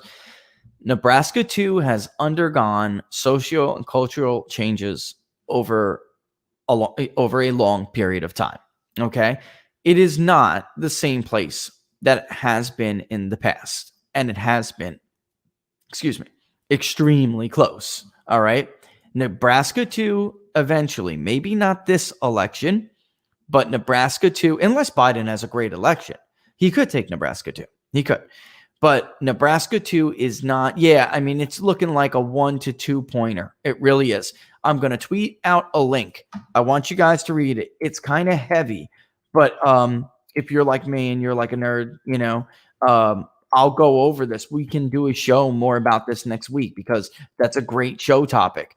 This was from RRH, which is, I always forget their actual name. They're right wing. They're admittedly right wing, but that doesn't mean they don't give honest, insightful, thoughtful analysis. And I read this a little bit ago, and retweeted it because we had just looked at Nebraska too. And this breaks down locality by locality. And you can see the demographic changes. I'm just about to put it out in the box there. Hopefully, if you guys are on Periscope, it doesn't flag it. Periscope loves to flag links. Looks like they all got through. Or they're all about to get through. Nope, Facebook killed it. Periscope did do it. Facebook did not for some reason. Hey, that's kind of ridiculous. Actually, yeah, they did. They just tried to do it twice. Check out that. That is a great read on it. Nebraska, too, is absolutely competitive. If a Republican has a good election, then Nebraska 2 is not going to be, a nightly worry, right? Maybe they'll get it by a few points, but it will be low single digits. It will.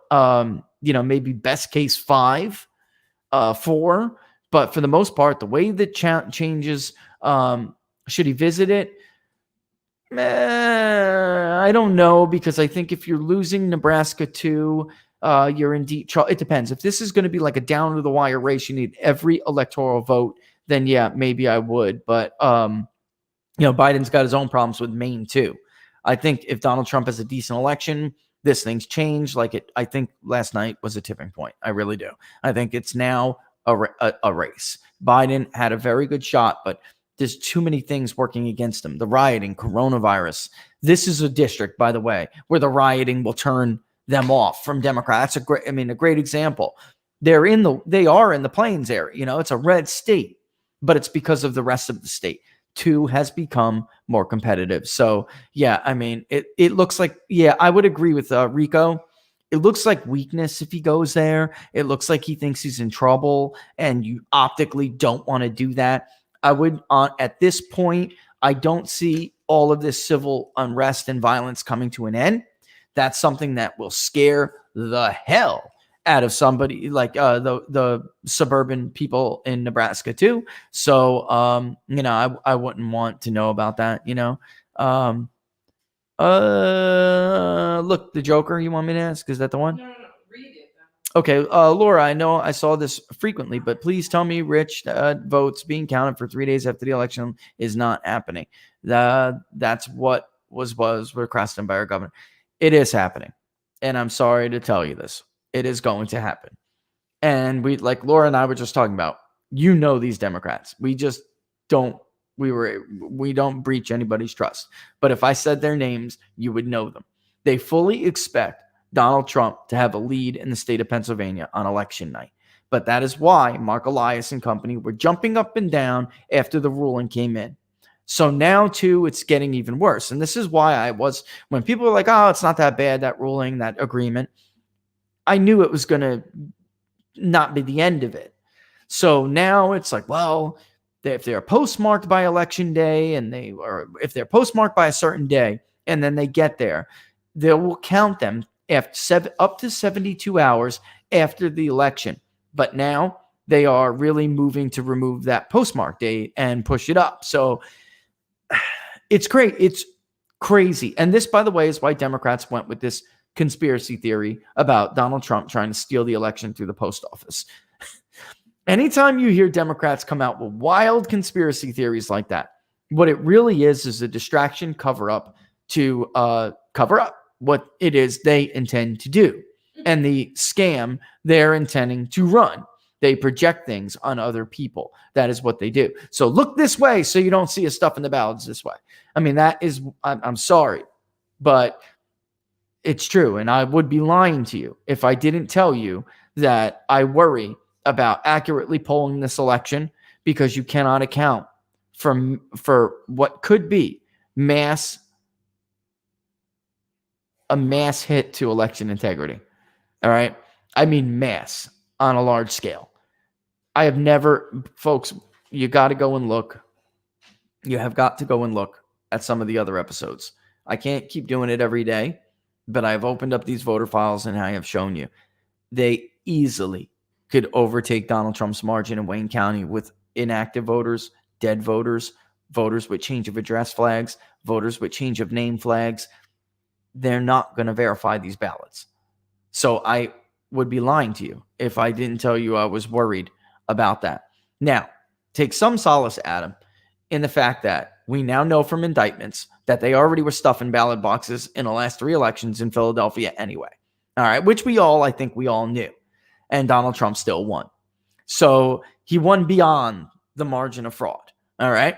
It is now like a certainty. We can say for certain that Hillary Clinton's vote total in Pennsylvania was inflated. At least. I'm sure it was everywhere. But at least in Pennsylvania.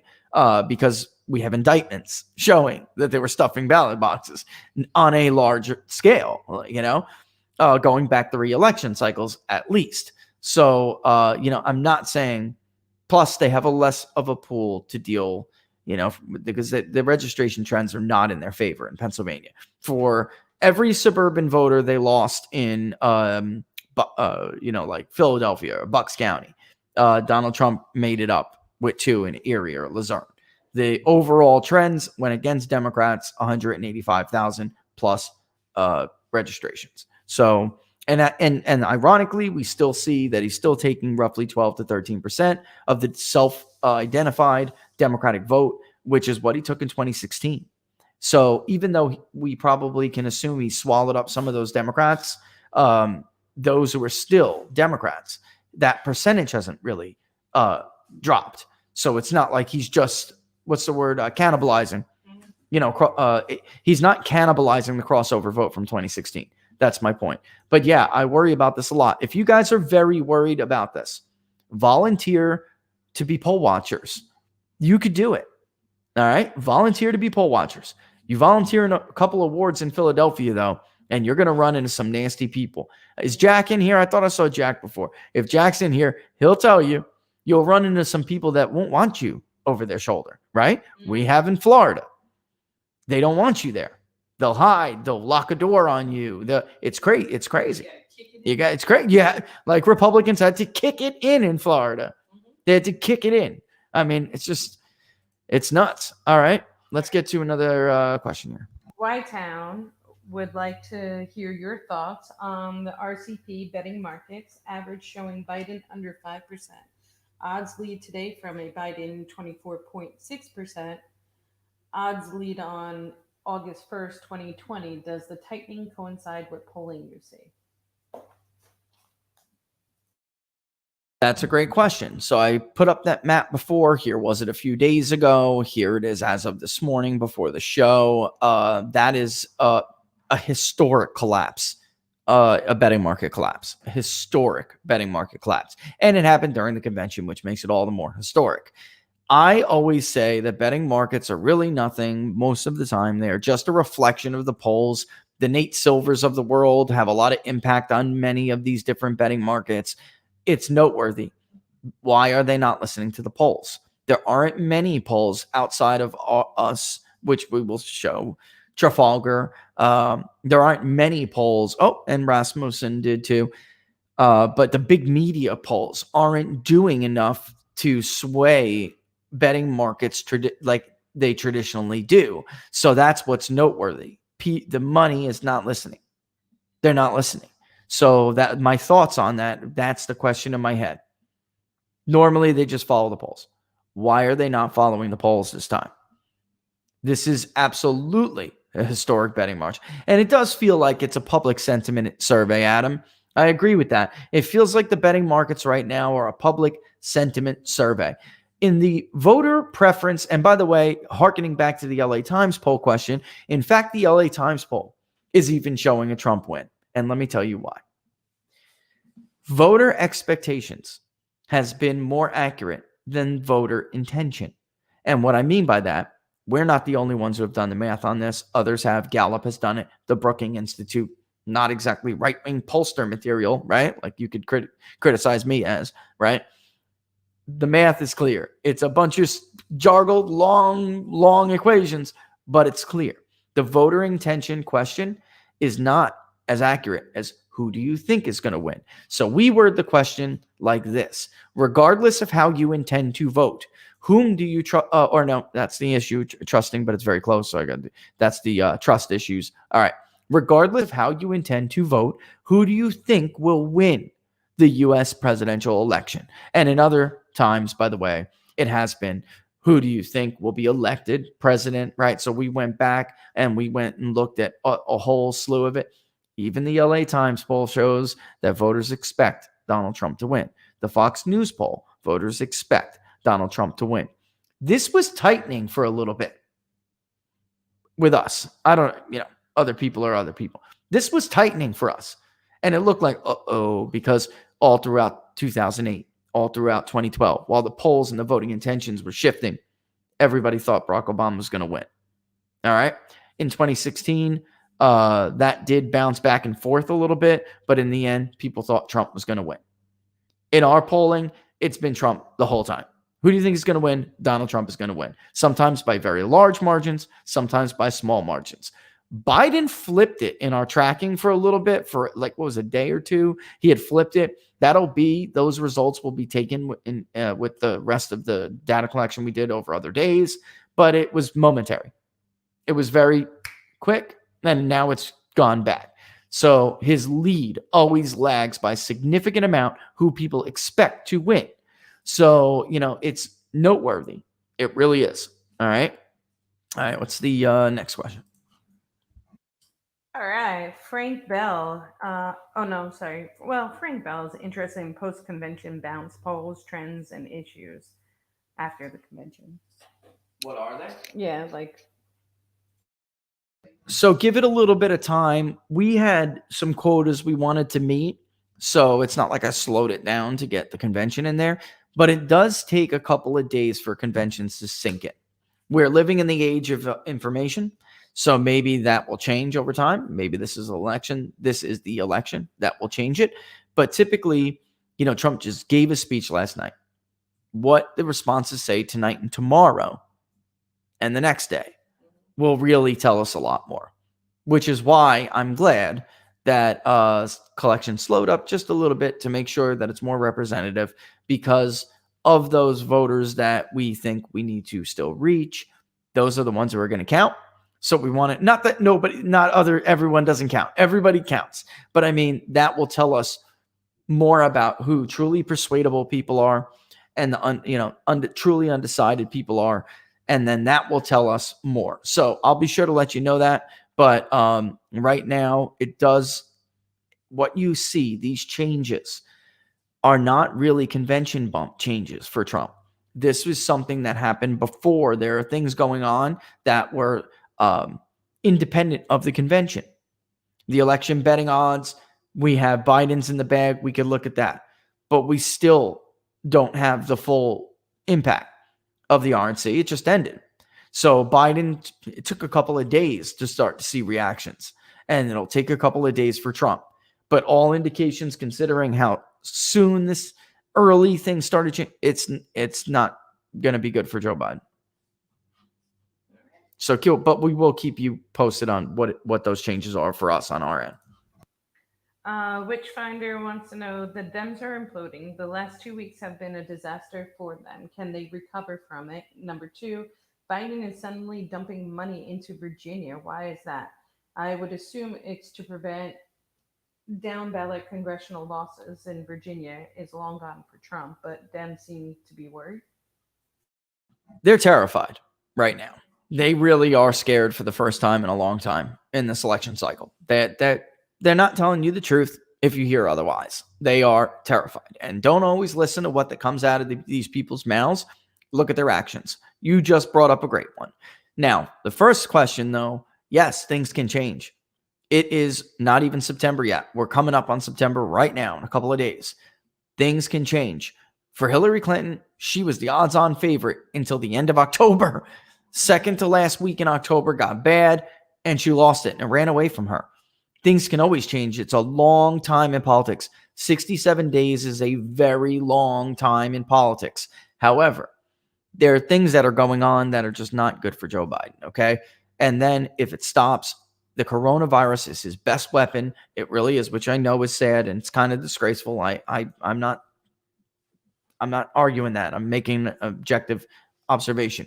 However, I also know that Trump yesterday during his speech was under-promising, all right, because he plans to under-promise and over-deliver.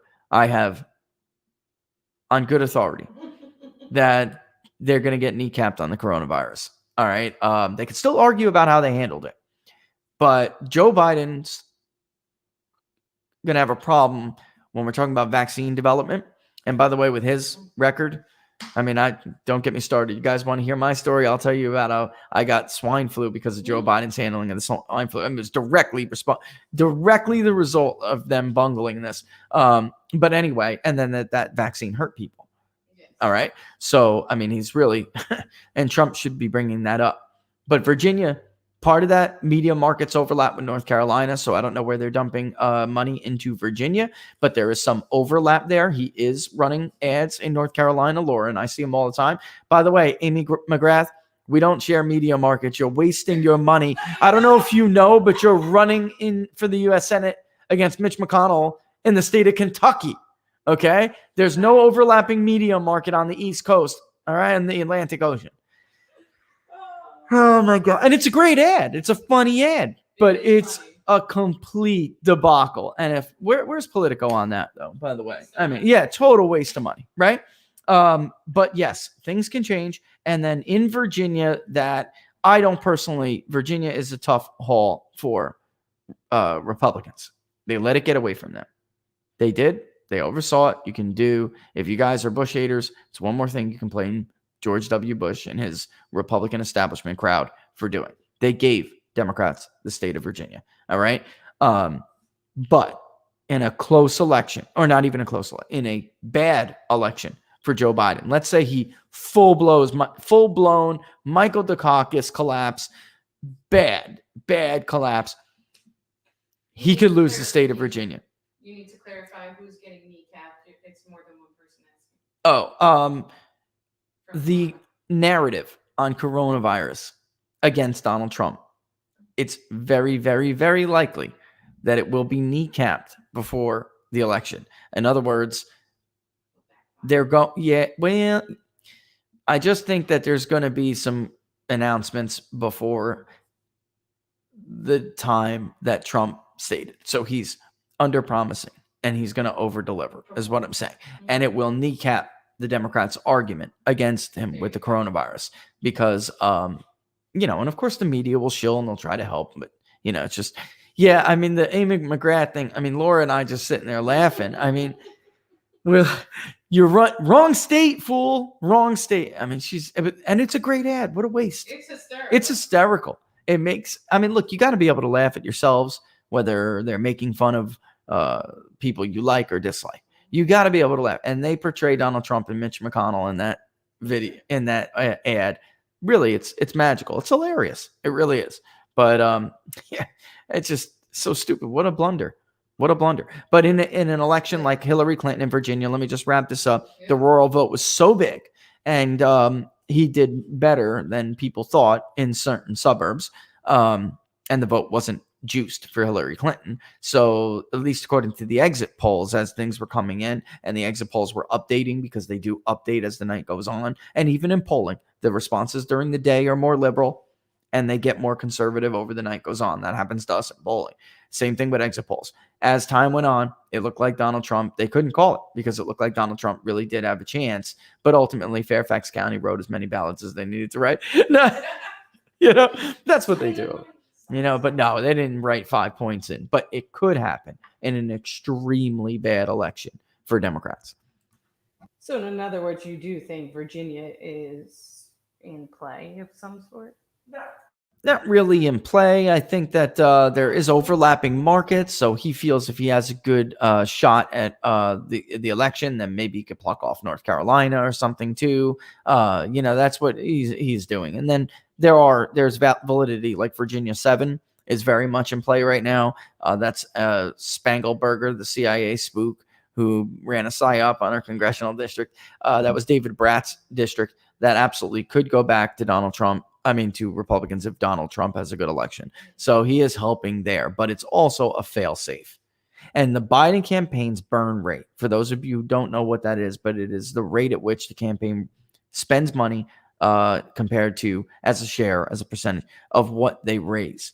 Biden caught up to Trump with the totals raised for the month, but he hasn't caught up to him with total cash on hand.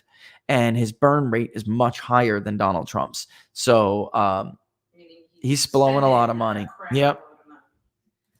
All right, Vince has a question. Do you think that the Democrats never believed they could beat Trump and are trying to purposely lose so they can go full leftist right after the election with major rioting and try to force Trump out? You guys come up with some doozies. I think that at least in the beginning, they really did believe they could beat Donald Trump, and then they tell themselves a lot of stories, like the power of the incumbency went out the window. I mean, they really do. However, they are what I would tell you now to look out for when you hear it out of Hillary Clinton and you hear it out of Nancy Pelosi.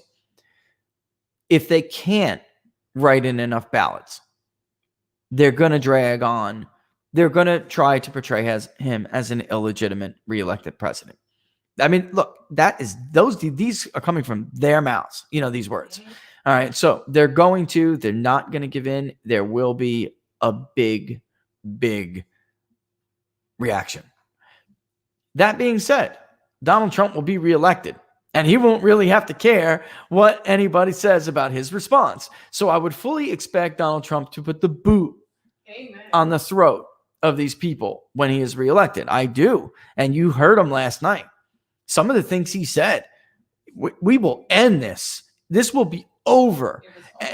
He was saying flatly, if you reelect me, I will open up a can on them. That is what he was saying. We will ban sanctuary cities, he said. I mean, he was off. That was a wink to you, to you guys who support Donald Trump. That was a wink to you. Reelect me and I will excise this cancer from our society. That's what that was. They are going to get worse, Joker. And then he's going to put it down. So if you want it, look, if safety is becoming your issue and you want to see him put it down, I mean, for those of you who, don't know Donald Trump, maybe not from the Northeast, haven't known of him since before he was a political guy, I'm telling you, take it to the bank. Donald Trump is going to open the can on these people if he is reelected. I am telling you, take it to the bank. Take it to the bank. He won't care anymore. And a lot of presidents do this, right? A lot of presidents. Look at Barack. I got more flexibility. Tell Vladimir I got more flexibility after the election. All presidents make political calculations like that. He'll pardon a bunch people that he would never pardon his first term. He will when he means ban sanctuary cities, he will make it extremely difficult for them to operate. I mean, they extremely difficult. And he'll make them submit. That's it. He'll do things that he would never do in a first term because they will call him Hitler. They will call him a tyrant. And then in his second term, he's like, I don't give a damn. My approval rating goes to 20%. I'm doing it. And that is how it's going to be. I'm telling you, he will flatten them. Okay, pantsuit. He will. And in Washington, D.C., if they put on the show that they did when his first inauguration, he didn't have the reins of power yet. But it's smooth when an incumbent is reelected. In Washington, D.C., he doesn't need their permission. So in most of these other cities, all he can do right now is pick up the phone and say, hey, Governor Evers, do you want my help? And they say no because they're political hacks. They don't want Donald Trump to be seen as the hero. And they want, they're too afraid to stand up to the mob because that's their voters. That's their militia and their voting base. So they won't do it. Well, and if he's reelected, he doesn't need the permission of the District of Columbia. He will do it. And he, who knows? He may invoke the Insurrection Act, which, by the way, has been done before. But they'll call him a tyrant if he does it now, but he won't give a damn if he's reelected. He just won't give a damn. He'll just fix it. Yep. All right, and I'm going to send you a quick little message here, all right? All right. I just want to say, Teresa from Periscope, you released the Kraken. That was epic. Love that comment. Made me laugh. Jim wants to know, could Trump win upstate New York if it was its own state? How does he do in various upstate metro areas? Yeah, he sure would. So outside Buffalo, it's very, those are conservative areas. There are some areas in upstate New York where you would think they would not like Donald Trump or warm up to Donald Trump. However, that is also the same kind of area where they see disorder. Look, disorder is a big deal. Republicans weren't, elected wise. The reason why they weren't able to capitalize on it and make more gains in places like we're talking about now earlier is because the Mitch McConnells and the others not named Donald Trump were cowards. They're cowards. And they did not stand up for America. They basically rolled over.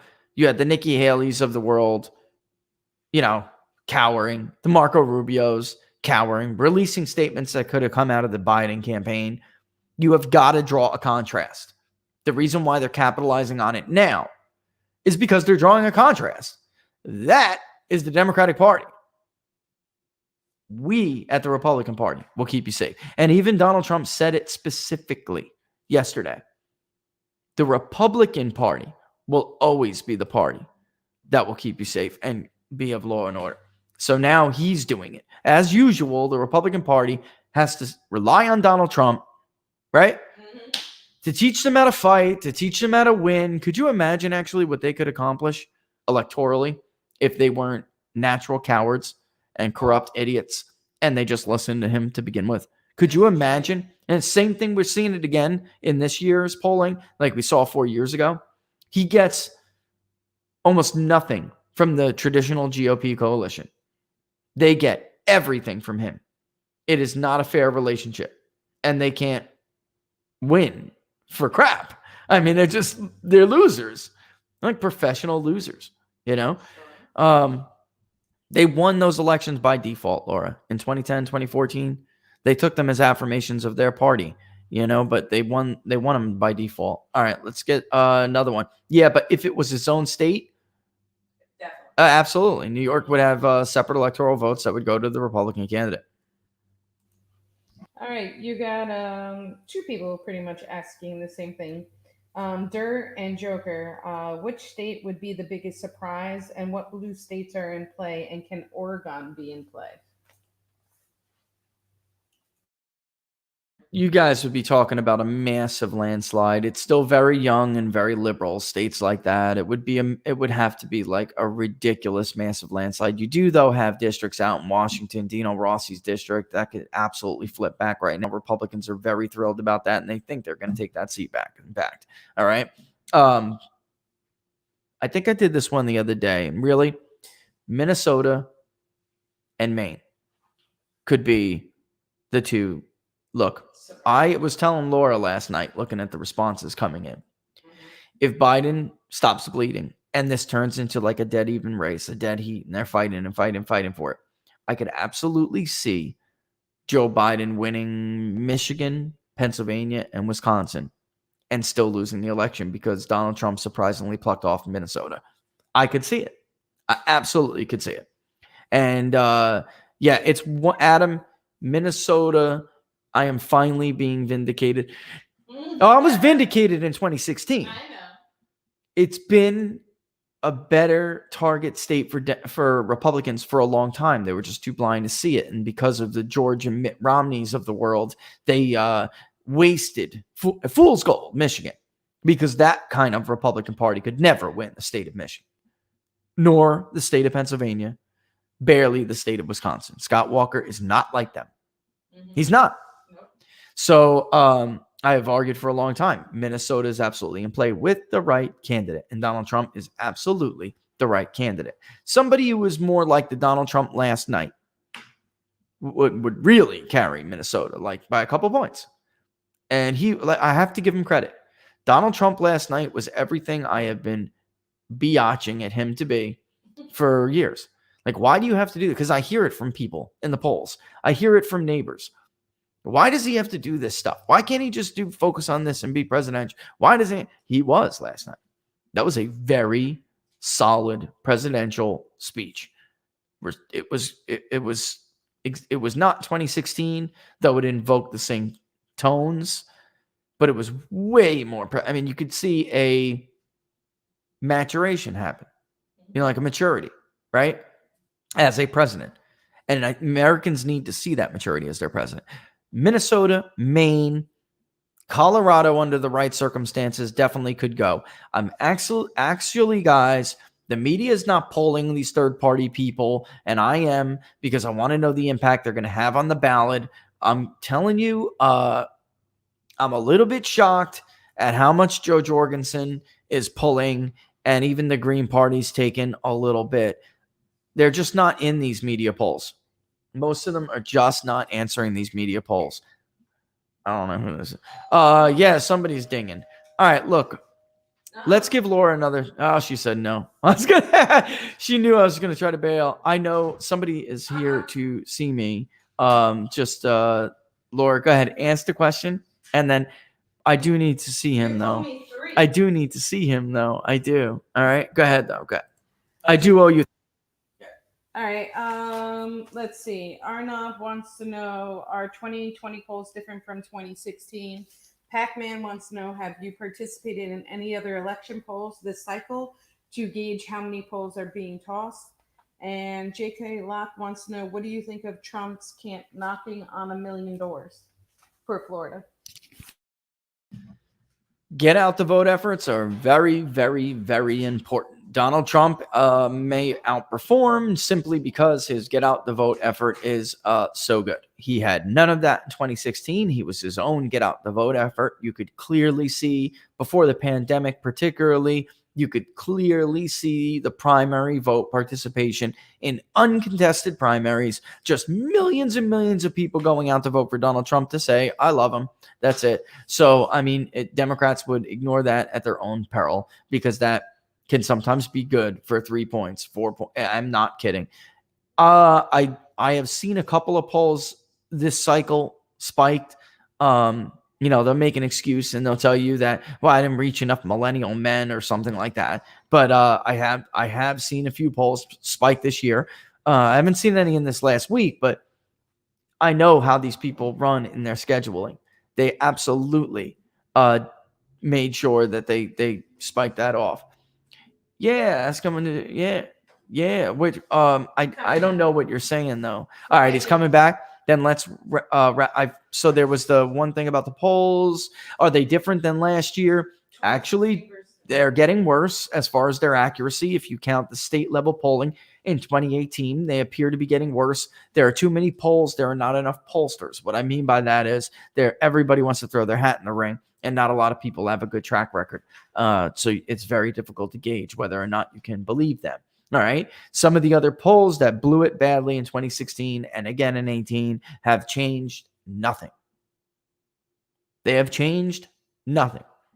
Social desirability bias is getting worse, which is the inability to get somebody to tell you the truth. Basically, that's what the problem means for a pollster. And the way to reach certain voters is getting worse. It stinks. All right.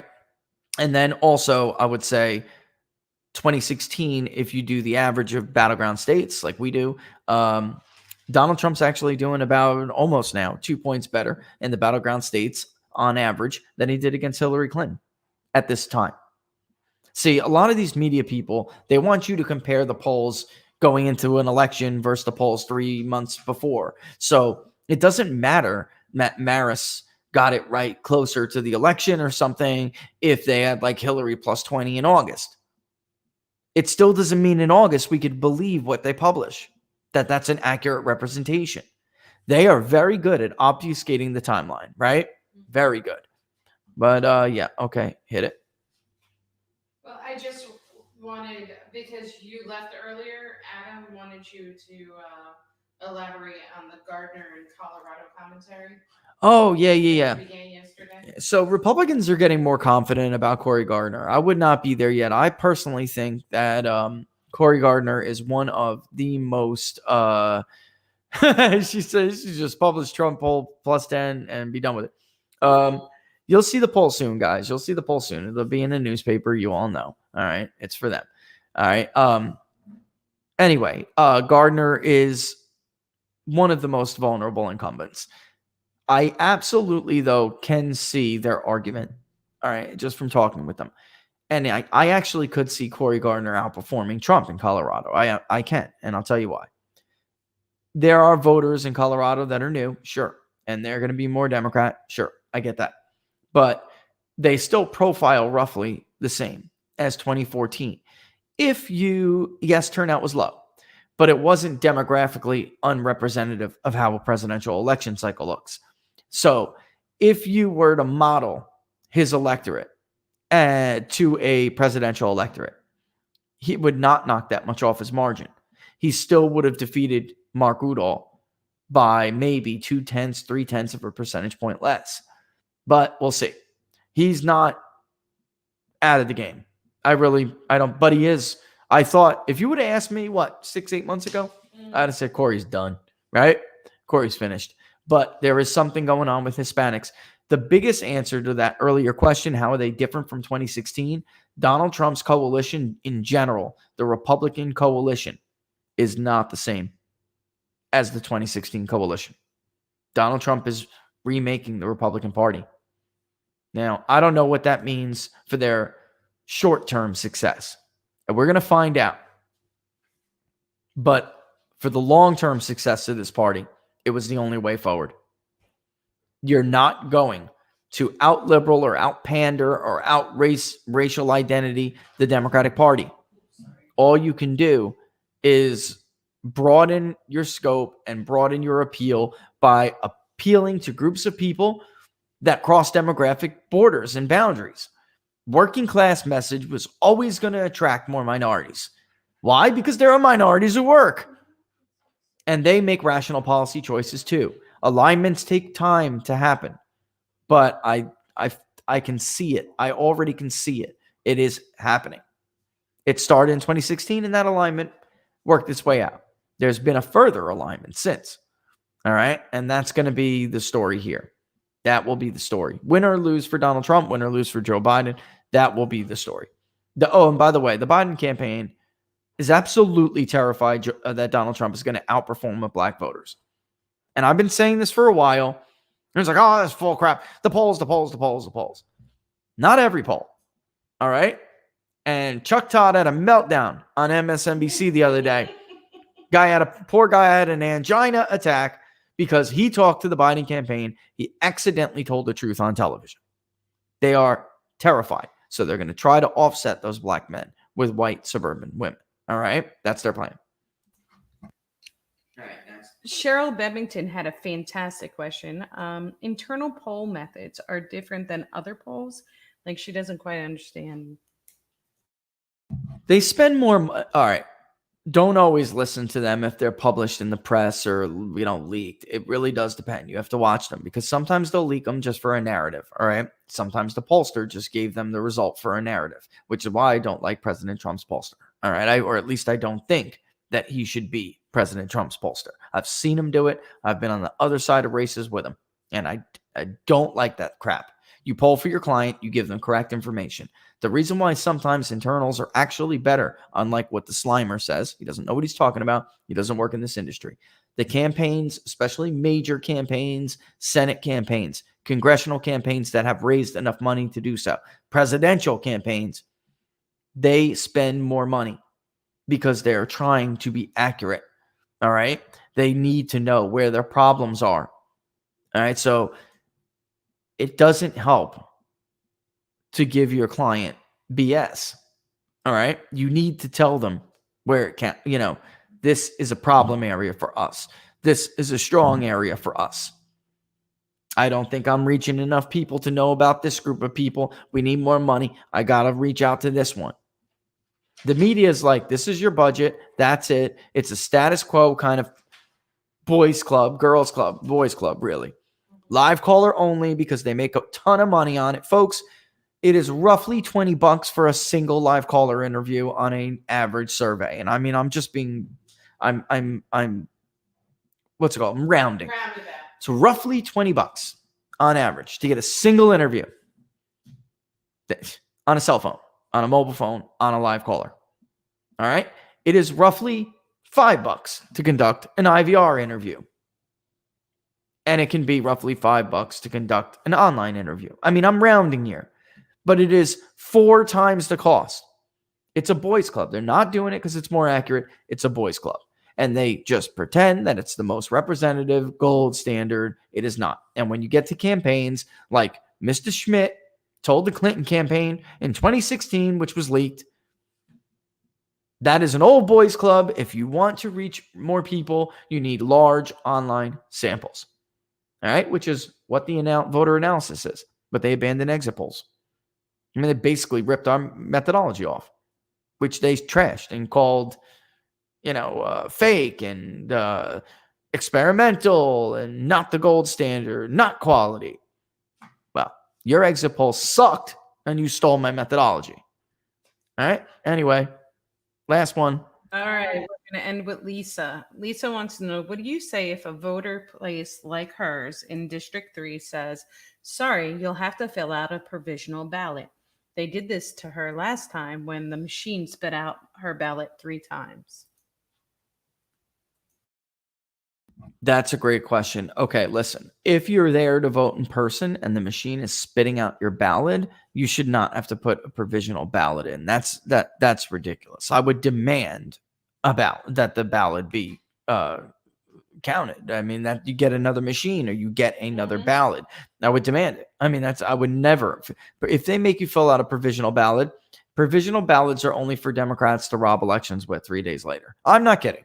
I've never seen them serve any other purpose than that. If they question who you are, the election commission will give you, their supervisor of election, their county recorder, whoever it is, will give you a provisional ballot. And then later, they're not counted on election day. Later, the election commission will sit down around a table and they will go through, do we count this one or not?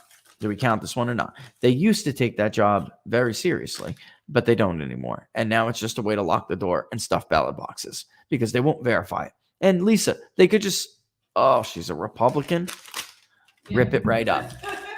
All right. So I would demand it. There's no way in hell I'm filling out a provisional ballot. All right. And there are ways, though, to vote in question, I saw it. Yeah. Sorry. He caught me off. I saw it. He's so funny. Folks, friends of the show, if you don't watch New York City Guns on at 8 o'clock on primetime on YouTube, all right, Glenn, check him out. Also, Frank, quite frankly, at 7. All right. Just good stuff. All right. Not too many people can get me to just stop in my tracks and laugh like that. That was funny as hell. All right. Listen, that's a wrap. It's 12:17. All right. I just want to say something real quick before we go. Yeah, I just got a thing. It's supposed to be 2 o'clock, which is like an hour and a half, but I'm not sure. I just got an email. Let me investigate it. I don't want to say something that I don't know. Okay, maybe he wants to push it back. I'm not sure, but it's supposed to be 2. All right. Yeah. So check this out, folks.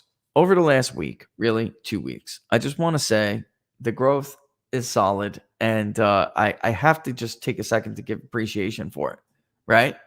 And just tell you we love you for it, guys. Don't forget, if you haven't already, to like the page on People's Pundit Daily on Facebook, subscribe to the page on YouTube, and the best way, of course, to support the show, which I'm going to spend time filling up right now and editing, is to subscribe to PPD News, People's Pundit Daily, which you can do by going to PPD News at right here, ppdnews.us/subscribe. And give me an hour and there'll be all the new indicators on the website. We had some good news on consumer sentiment today. We had some great news on personal income and outlays. You'll get all the fancy dandy charts. We're also going to get our own convention speech graphic, which should be pretty cool. All right. So we'll be back 10 a.m. Eastern Standard Time on Monday. I'll give you the 411 on what's going on. Did Trump get a bump? Did Trump not get a bump? We'll find out. Okay. And we'll give it to you on air once it's done and finished. All right. So again, 10 o'clock Eastern Standard Time. Love you folks. All the best. Everyone be safe over the weekend. And our thoughts are with people who are hurricanes suck. Our thoughts are with the people who had to deal and have been impacted by Hurricane Laura. We've been in the path of hurricanes for years. And our heart goes out to them. All right, what's up, Laura? You want to say something? Want to say goodbye? I just want to say we appreciate you all, and those in Texas. I'm so sorry. My namesake did what it did. Louisiana too. Oh, Louisiana. That's Too. right, Oh, really. man. Louisiana. Listen, it's nothing like I am. I am sweet. I would have just went back to the ocean. She's lying. I have to live with her. She needs rubble. Oh, listen to him talk trash. Just ignore Rich. Go ahead. All right, guys, that's a wrap. All right, so we'll see you 10 a.m. Eastern Standard Time. All right, all the best. Be safe.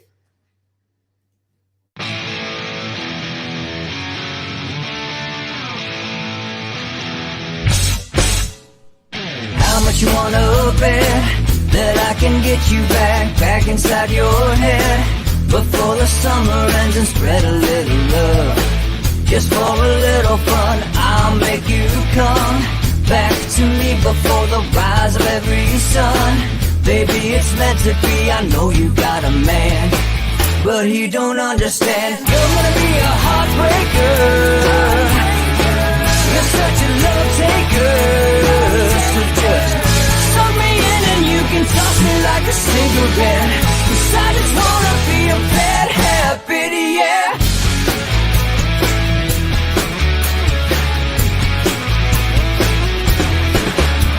There's rhythm in our love, it's impressive, excessive.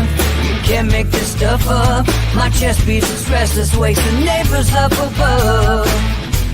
Yeah, baby, come and show me love. Baby, come and show me love. Because you're gonna be a heartbreaker. You're such a love taker. So just suck me in and you can toss me like a cigarette. 'Cause I just wanna be a bad habit, yeah.